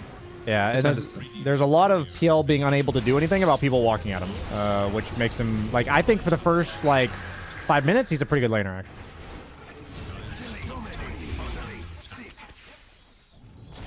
Would you consider him as like a primarily last pick hero? So basically the way, I mean, this isn't all-encompassing, but the way I look at or if you want a good gauge of a hero being last pick or not, you want to go on their Dota buff and see what percentage their good matchups are and their bad matchups are. So, like, a lot of heroes, their best and worst matchups are about 2% advantages. PL is like 8%. So the higher those are, the better they are last pick. Does that make sense? Yes. Okay, so basically PL is a yes. I just want you to kind of know, like, what the Dota buff's a nice feature to tell, or like the Dota buff counters page is a good gauge of how polarizing this hero's matchups are. Like, that kind of varies from hero to hero. And I would consider PL's polarization like pretty high. And that's why he's one of the most like frustrating heroes to play against in the game, because you either have an answer or you don't. And in the past, with Mjolnir, Radiance, and Shivas, there used to be a lot more ways to itemize against PL. Now your heroes kind of like have to deal with them, basically. And is it correct assessment on my side that this is a kind of free PL game? This is like 8 out of 10, I'd say. Okay. Okay. So, something I've noticed earlier. I'm going to rewind for a second. So there are certain heroes who have... This is a little bit too early. There's like a family of heroes that in the mid-game fit this description, that they don't really push lanes that well. Meaning that if there's another hero there, you don't push lanes very well, is what I would say accurately. Like, PL does decently if there's nobody there, right? Because he replicates, and then his illusions clear decently. But like, if there's like a Legion here, you're not really pushing this wave, right? Yes. So the main contribution these heroes have is that they can like offer some semblance of contribution to a kill. Heroes that fit this description are like Riki, PA, PL, Naga, Spectre, Does that make sense? Like the type of Yes, hero I'm talking yes. about? Okay. So, you know, this is like a very specific definition for a very specific portion of the game. Like there's a lot of things PA and PL do not have in common, but they have this specific feature in common. The point of these heroes is that they're very good lane scoopers. Meaning that when there's lanes pushing into their towers, that's like the fucking dream, because you don't want to interact with heroes. It's like the opposite of Lifestealer. Lifestealer, most matchups on the map are good for you, and you want to like walk at the guy and hit him. As PL, we want to find every single lane that we can possibly go to that's not occupied. So like this is an example where a veteran PL player would at least look here. Because it's a lane to scoop. It's not a good place for you to go right now because Rubik has a shield rune and you're 300 HP. But even then, you would kind of like instinctually check this because your hero's really good at this. Do you know what I mean? I see. Yes. Okay, so Yes. I want to show you that in this exact example, you're not supposed to go there anyways, so it's not hurting you. Okay, I just want to show you the first example. So I'm hoping to help you identify a pattern. Are you ready? Yes. Okay, I'm going to proceed to the time it does hurt you. So, I'm basically surveying the map at all times as PL, PA, all these heroes, as just like, what lanes can I scoop up? Right now, there's nothing, but I'm just letting you know that's all I care about. Like, I'm just looking at the map. That's all like that's, when I look at the map, I'm like, is there a lane to scoop here? Is there a lane to scoop there? I'm just not going to miss any of those. That's like what I'm looking for. So, like right here, you're scooping up a wave. This is like a very good example. And a lot of times, the good things that get set up are you scooping waves. Like, that literally is 90% of the good plays, is you doing this well. I want to show you how that was consciously good. You know what I mean? Like, Okay. like that formula for you scooping up waves properly is what leads to good things. And there's times you're doing it right. You're a gold tier PL, so these are things that are like, you kind of, in my experience, a lot of people stumble upon good things just by pattern recognition and overall skill at the game, right? And now what I'm trying to do is draw attention to that pattern so that you can replicate it. Does that make sense? Yes, it does. So in this exact example, I need you to TP mid. Because this is the fucking dream right now. To be no mana and have a free wave. Like, you can just stick and then TP mid right now. And like, for me, this is like what I live for. Right here. Like, I like what you did underneath this tower is what you live for. This is also what you live for. So I would TP to this. Like, if you had more mana and you wanted to continue fighting, that's like a very different thing. But this is example number 1. Do you have any questions about this so far?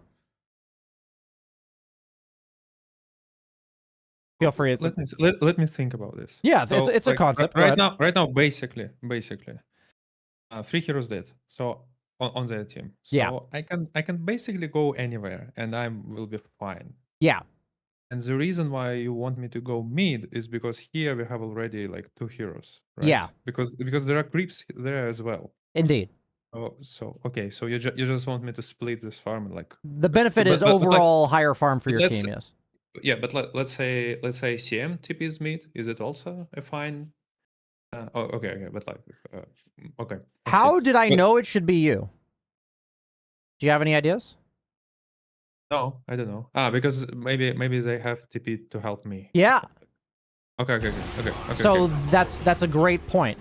That's a great question by you, because in my head I instinctually think this, that whenever my teammates to help me, that I know after the fight I want to probably TP somewhere if there's somewhere to TP. Yeah, I do have this pattern. Like I do Cool. use it Cool. a lot. Okay. So I think it's probably the same as creep aggro, where you use it, but we can refine it even more. So this would be a great example to TP mid. We're going to keep fast forwarding.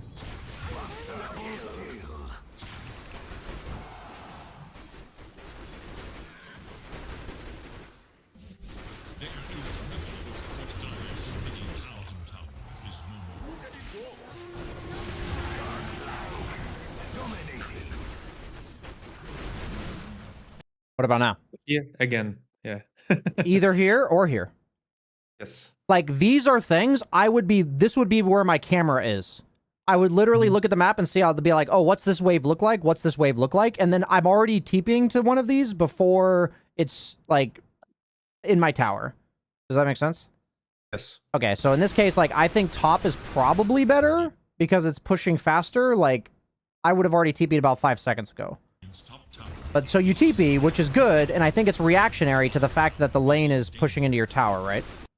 Yes. Okay. Yes. So that's like a base level understanding of this, meaning like it's in the same realm, it's good, you have it, and it's like it's good. But the next level is, you know, it's first like reacting to it. The next step is to actually predict it happening. And like have the foresight to it happening. Do you see what I mean? Yeah, it does make sense. Okay. It does make sense. So in this case, you know, you and I would make the exact same decisions. I just would do it about 5 to 10 seconds faster than you. And that's like the difference. And it's important to know that like you're making good decisions. It's just to make it faster requires even more knowledge about the subject. So, but overall, these are good farming patterns. I like what I'm seeing. Let's keep watching here. I would say that was like, it seemed like you had kind of a spidey sense that they were going to go on you, which I'd say you maybe just didn't listen to it quite enough, but you obviously had it and you tried to back off and you almost got out. So like, I would consider that like, you know, limit testing and it was close and nothing wrong with that. So as PL or any other illusion hero, if I do this and I see the map looking like this, what am I thinking? What is your role in the game? Can you echo it back to me? I said it already. To scoop up the waves. I'm lane scooper, baby. So I see this, and I see this, and I see this. What do I see? I see 2 lanes pushed in, and I see my team together. That is like the combination here. So the beauty of illusion heroes is right now, you summon Manta, send it down lane, and you walk here. Yes. Most heroes can't do this, right? Yes. But like any hero that buys Manta or has like meaningful illusions to clear waves can do this.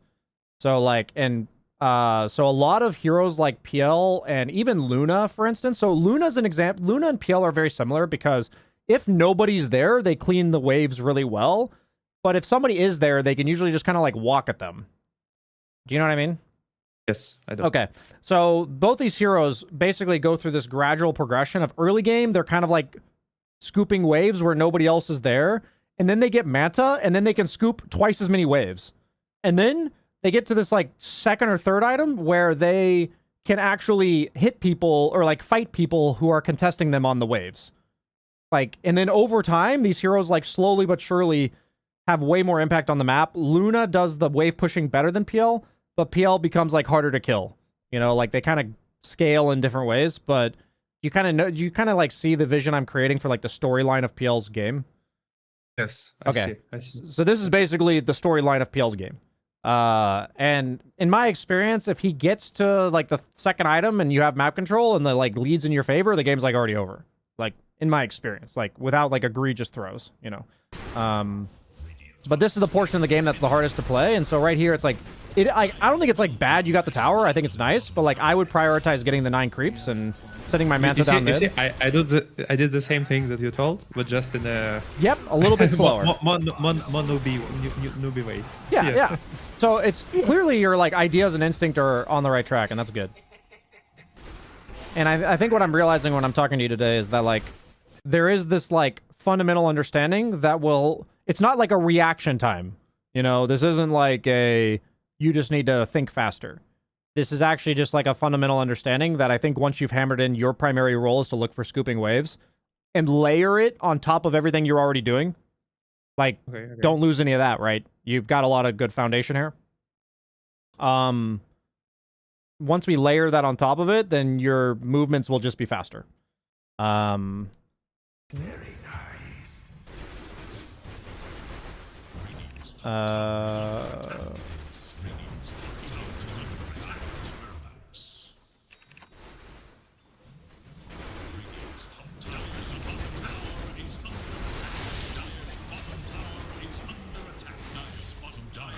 Nice.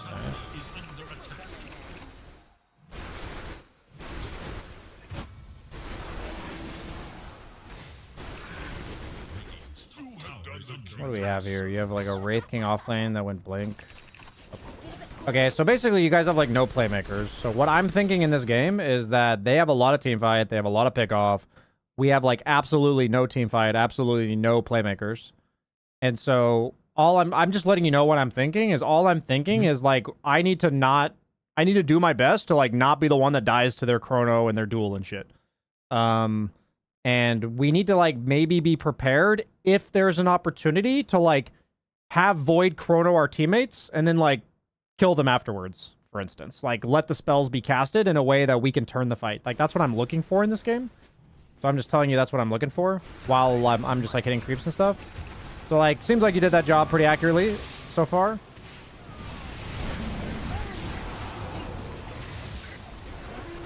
Yeah, this is a perfect example.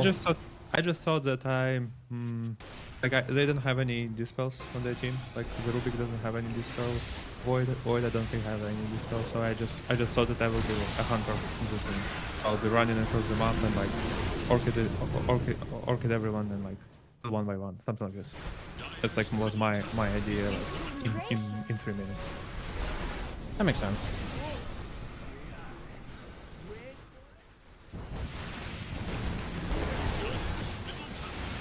So the beauty of this game is once Chronosphere is on cooldown, because you forced it out, then like we can definitely look to... Okay. Die. What's beautiful about this is that... Okay. PL, Slark, Naga, honestly all illusion heroes and all like super evasive guys. So PL, PA, Slark, Naga, Ricky, even Ursa with a Blink Dagger to some extent. I call these like whack-a-mole heroes. Imagine if you played the whack-a-mole game. Do you know what game that is? Do you know what I'm talking about? Yeah. Imagine if you played whack-a-mole, there's like 5 holes on the whack-a-mole and the thing just keeps popping up the same hole. How hard of a game is that? It's a very easy game. Very easy game. So what you've done by forcing Chronosphere, and then you're like, oh shit, like they're reacting and like they're kind of streaming in one at a time. This is like maybe an opportunity. Like we can show here and like fuck them up. You've now like gone in the same hole twice. They never expected that. We've showed up in the whack-a-mole hole twice. And it's like we kill this guy. And it's like now let's like do it again. Like, oh, they'll never believe we'll do it the 3rd time. And then we do it again. And it's like, by this point, the first one they reacted to, one at a time. The second one they reacted again.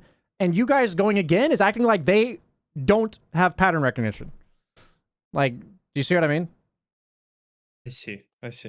So, like, the reason why I said these super mobile heroes is because I call them whack-a-mole heroes. Because their whole job is to, hey, look over here. And then you, like, respond. And then, like, maybe they can capitalize on that first response. It kind of depends. But then usually after the first response... Like, they want to be like, oh, okay, you have 4 heroes now, you're doing nothing. I'm going to go here now. Look over this guy. This guy's dying too. Like, they don't want to, like, take an honest fight. There's, like, heroes like Necro and shit that just, like, walk down lanes, like Death Prophet, Necro, Lycan, like, they just walk down lanes. But then there's heroes that, like, play whack-a-mole. So I'm just simply pointing out to you that I want you to put yourself in the mind of the opponent. The first time, they're going to kind of, like, react a little bit, and maybe a bit, all over the place. They're a little bit unorganized. You forced a chrono. You're like, oh, I think this is an opportunity to maybe punish their chaos. But then by then, now they're like set up with 4 heroes here. And so oftentimes also when you've spent multiple times popping up in the same hole of the whack-a-mole, like look at the other lanes right now. All right, like not only is there a bunch of heroes you forced here, but like this one's wide open. This one's wide open. And so these are the types of things where I'm not saying that you should have known to leave here. I'm trying to draw attention to the game that you're playing and just want you to know the decision you're making. Does that make sense? So help me understand this. Yeah. So like my thought process, I think, was the following. I forced Chrono, so Void is kind of useless. I killed the emitter, so we are 10 times stronger. Yeah. So I just thought that they can't take this fight. And I clearly misjudged this. And how do I correct myself? How do I understand that? Like, so that is a great question, by the way. This is for me not an obvious situation. Like the reason why I went on the explanation I did was I appreciate you clarifying that, but to some degree I knew exactly why you did this. Okay. And it's like a perfectly understandable reason. Like, I see why you did it. And it's not like, wow, this guy doesn't know what the fuck he's doing. Like, I understand why you did it. And there's this, like, I don't know, wisdom or, like, experience that I've had as a Dota player where what makes sense on paper is, like, not how the game plays out. Do you know what I'm saying? Like, there are situations that I've experienced enough times where on paper it looks really good and then it's not good. And so I then have to call into question, what about this situation makes the paper wrong? Because the paper is effectively like your calculations and your like muscle memory. Do you know what I mean? Like you kind of just have that feeling of like, after everything I've ever done, this would be the correct play. And I totally get why your instinct thinks this. Like in this instance, like I've had this lesson. I'll learn it again because it's not like a lesson you ever get past. It's like you're constantly having to kind of like hone your instinct, right?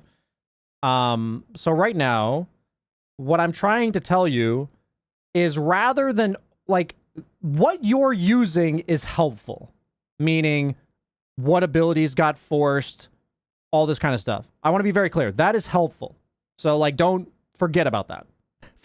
Okay. The hardest part about coaching is when people have reasoning that is helpful that got them this far. And now I'm trying to tack something on top of it that I'm saying like, this is an even more advanced way to think about what you're doing. Do you see what I mean? Like this is hard to do, I think. Are you with me so far? I haven't like given you the answer. Yeah. Okay. I'm with you. Okay. I'm with you. Okay. So my point is I used the whack-a-mole example because one of the calculations I've learned is to think about the opponent's reaction and what it means for me to show on a specific part of the map and how that plays into my calculation of team fights, given the hero that I'm playing. So there are certain heroes in the game that want to force fights. So when the opponent... Excuse me. These heroes usually farm slow, scale poorly, and are hard to fight into. These are the heroes, like, we can all understand these. Heroes like Undying, for instance. Like, usually the best counter to these heroes is to, like, walk away from them. So on average, in the whack-a-mole game, if I force reactions on Undying, the majority of the time I'm going to dive the shit out of these guys. Because that's exactly what I wanted them to do. There are heroes in the game that are all about capitalizing on their mobility, their strong independence, like they're really strong by themselves, like they're really survivable, they can like maybe threaten people to kill people perhaps, and they have generally like not much team fight contribution. And that's why I said like the Slarks, the PLs, the Rickies, the PAs, the anti-mages, these heroes benefit from the game being chaotic. So in this whack-a-mole analogy, if you're Undying in this circumstance, your book will work. Like your paper that you have, like the numbers, like, oh, we have superior abilities, we force them to react, let's slam it down their face. But if a lot of heroes like PL and Ricky and Anti-Mage, they're all about understanding that if I force a reaction, at some point, it's no longer good to be here anymore. And it's not based on abilities. Like, what would be like the correct interpretation from my side? Yeah. That basically this situation is not chaotic enough to continue. That it's not what? Not chaotic enough. That's a good way to put it. Yeah, that's a good way to put it. Is like, how much element of surprise do I have right now? Because like they see all our heroes, they have a good positioning, they have a tower, so like they kind of know what I'm gonna do. Yes, exactly. Okay. That's what the whack-a-mole example is meant to be, because I'm telling you, that's what you're doing. Some heroes don't give a shit. Like Undying. Like, he doesn't care if you know what he's doing. Like Bristleback. Bristleback, perfect example. Perfect example. Okay. These heroes don't care if you know what they're doing. They're just going to walk at you anyway. But like on PL, he's like an information hero, right? Like you're all about the chaos, the deception, the you know, the juking and all of that stuff. So I see. That's what the whack-a-mole example was meant to portray. It sounds like you had an accurate, or like it sounds like it went through to you in your own way, like you understand it in a way that will work for you, I hope. And it's just something to point out is that, like, there's going to be times where on paper, all of the abilities go your way, and then the fight goes poorly, and that's the trigger to, like, think about this concept and just kind of reflect on it. Interesting. I will do this. Does that next time I will misjudge fight. I will think about this. Absolutely. Yeah, that's very interesting. That's the goal. That's the goal. It sounds like you have a good takeaway from it. As long as it's even better if we have like a practical takeaway of when you'll apply it. That's even better.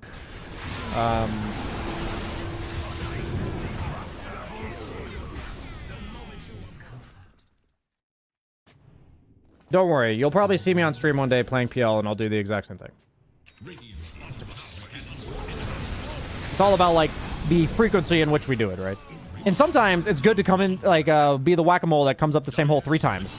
And it's like, you're supposed to draw the line at 4. You know, like, it's not as simple as, like, only do it once or twice. It's like, as long as you know what game you're playing. This is the same thing. Yes. You see what I mean? I think it's exactly the same thing. Literally the same thing. Yeah. Yes. In this example, we forced them mid, they reacted, just go bottom now. Same thing. You have the choice to either go bottom or... Oh, the thing about these heroes that are super mobile and shit is that you're the Jerry and they're the Tom. Like, you're like poking them, you're trying to make them chase over here, and then you're like, I'm over here now. And so it's all about kind of like kiting them on the map. Do you know what I mean? Like, yes, you're forcing them there, and then you back off, and then you force them there somewhere else, and then you back off. And eventually, if you do this a little bit better than they do, they're like dizzy. They're like running in circles. Their comms is deteriorating. The chaos meter is like really high, and they just randomly chain feed and lose the game. That's like kind of like the ultimate success narrative for these type of heroes. Interesting. I think I was doing this a little bit on other heroes, like Vidranger, for instance. Like I think Vidranger is a hero on the Yeah, she can be like that, absolutely. Yeah. She has like one volley of spell, like she has like a spell she uses, kills somebody instantly and backs off. Yeah. She does it in a different way, but it's similar, yeah. Yeah, and I haven't tried, like, I haven't thought about Pale like that. So that's nice. That's nice. Cool. For the record, we're about 35, 40 minutes in, so I'm just looking at, I think we've got some meaningful takeaways. These type of plays, like, I can tell you on PL, and it's not meant to be, like, oversimplifying. Basically, in my experience, I'll make this mistake, too. The amount of times I do this significantly lowers my chance to win. I think you guys end up winning. Yes. But for me, these are the plays, like, it's funny. Every hero has, like, a required understanding at every moment in the game, right? It's like from 0 to 5, this is how PL is supposed to play the lane. From 5 to 12 or whatever, this is how he plays the early game. Once he gets Manta, this is how he plays the map. Once you have Manta plus 1 item, this is how you play the map. And you're at that stage now, and so you're in the whack-a-mole phase of PL's gameplay. And that never necessarily ends, but there might come a point where you have like Aegis or Heart, and you just don't give a shit anymore. Like, that might happen. You know what I mean? Where, like, they can't deal with you anyway. And that's when you become Undying, in the whack-a-mole analogy. And my goal is, like, whenever I have a coaching session, I feel pretty confident that you have some really good takeaways for what you're going to be doing with this.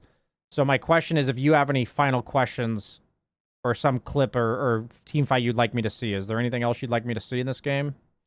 Maybe we could, like, 1 minute discuss PL's item build. Sure. So do you ever go Axe first before Manta? Ever since they made it so, like, you don't have that facet that does more illusion damage, I think you want the Ags to come out as early as, like, level 15. Okay. Because you have the 15 talent. Because, like, my perception of PL is, like, the Axe is insane. And I'm kind of wanna get it faster. The problem with Ags is the buildup, right? Is the first 2,000 gold is 10 strength and 10 agility, and Yes. on Yasha, like, Yasha's just like way better than that. So the second question is then, do you ever go Yasha and then Axe, but not go in Manta first? I mean, I think that's worth considering.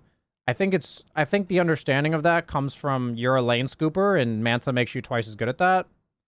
And some games you have like a Dawnbreaker off lane who's also a great lane scooper.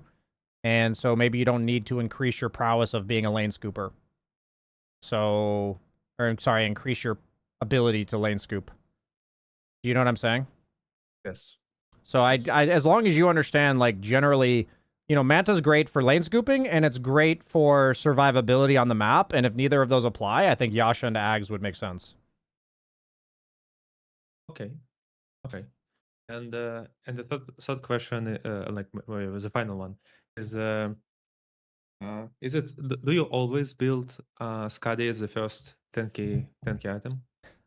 Very few heroes haven't always. For me, PL, I think Scotty is like the most ideal all-around item. Like, it gives you HP, it gives you stats, so it's like some combination of damage, lockdown, and survivability.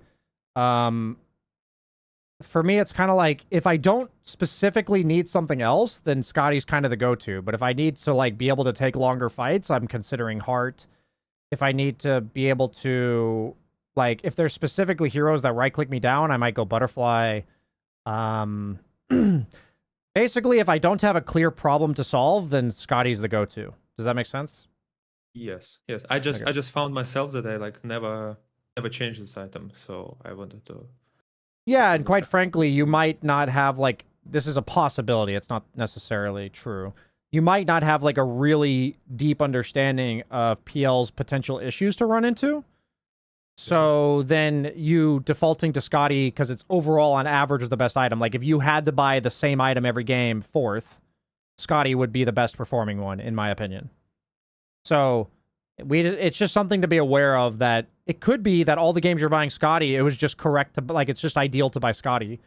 Or it could be that 80% of your games where Scotty is good, you've recognized that, and anytime we deviate from the theoretical best item and there's not like a really good reason for it, then that's going to hurt us. Does that make sense? Yeah, it does. So then you kind of like start to like never deviate. So it's just kind of like some awareness level of thing, is like over time is you might buy Scotty some game and have like a specific issue that you run into, and you might be like, oh, I might have needed to address this issue. And then you have to think about other items. Okay. That's how I would look at it. I think that helped a lot. Thank you very much. Awesome. Any final questions? No, thank you. Sweet, man. I enjoyed myself. I hope you did as well. Yes, I did. Have a good one, dude.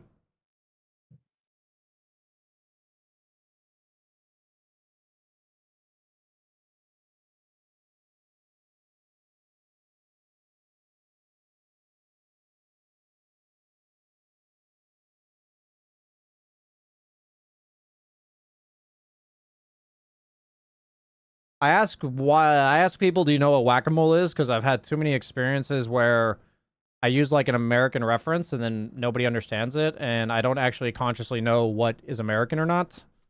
So I don't know if I did not know if whack-a-mole was like an American concept.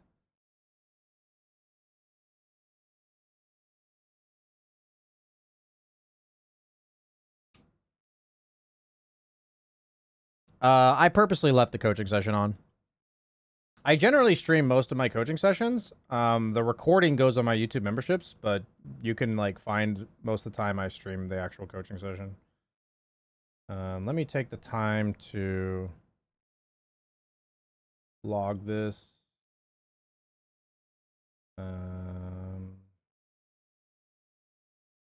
This is for real. 2250 carry coaching.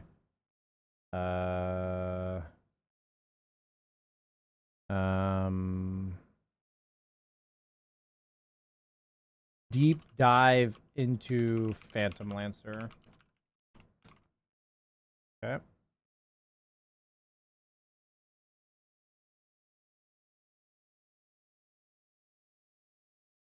think that's like a relatively accurate description.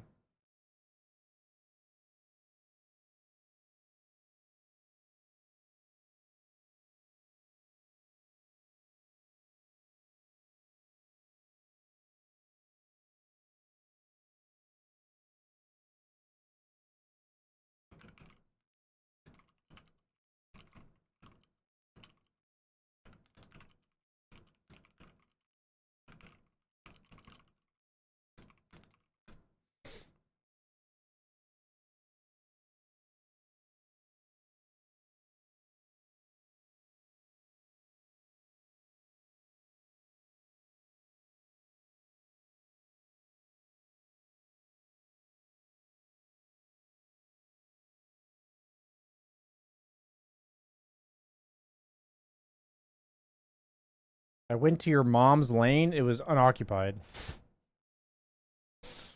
There's some good memes in chat right now. Oh yeah, schedule. How long will it last? 2 months max, I bet. The funny thing about that is I actually had a stream schedule where I streamed from 9 a.m. to 3 p.m. for like a year. So I take that offensively, but I understand my history of also bailing on schedules. Not with two. It's not a good reputation to have. And my girlfriend's called me on it like 7 times. Probably more than 7, actually. Well played. That was regrettable. Never give up. Marvel at the spectacle. That was regrettable. That was regrettable. Okay, guys, that's going to be it for today's stream. Speaking of the schedule that I will bail on, did I lose MMR today? I feel like I did. I lost 8 MMR. That's a GG. I won playing support twice, and I lost playing offlane twice. I firmly believe my worst role right now is offlane. Is there a way to see... I mean, I've lost like every offlane game, right? Look at this.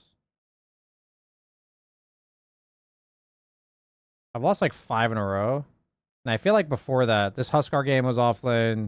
I guess the Doom game was a win.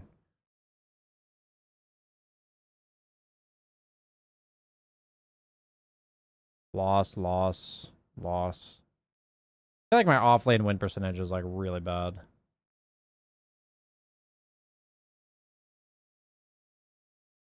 Why is it like not all offlane games? You know what I mean? Whatever.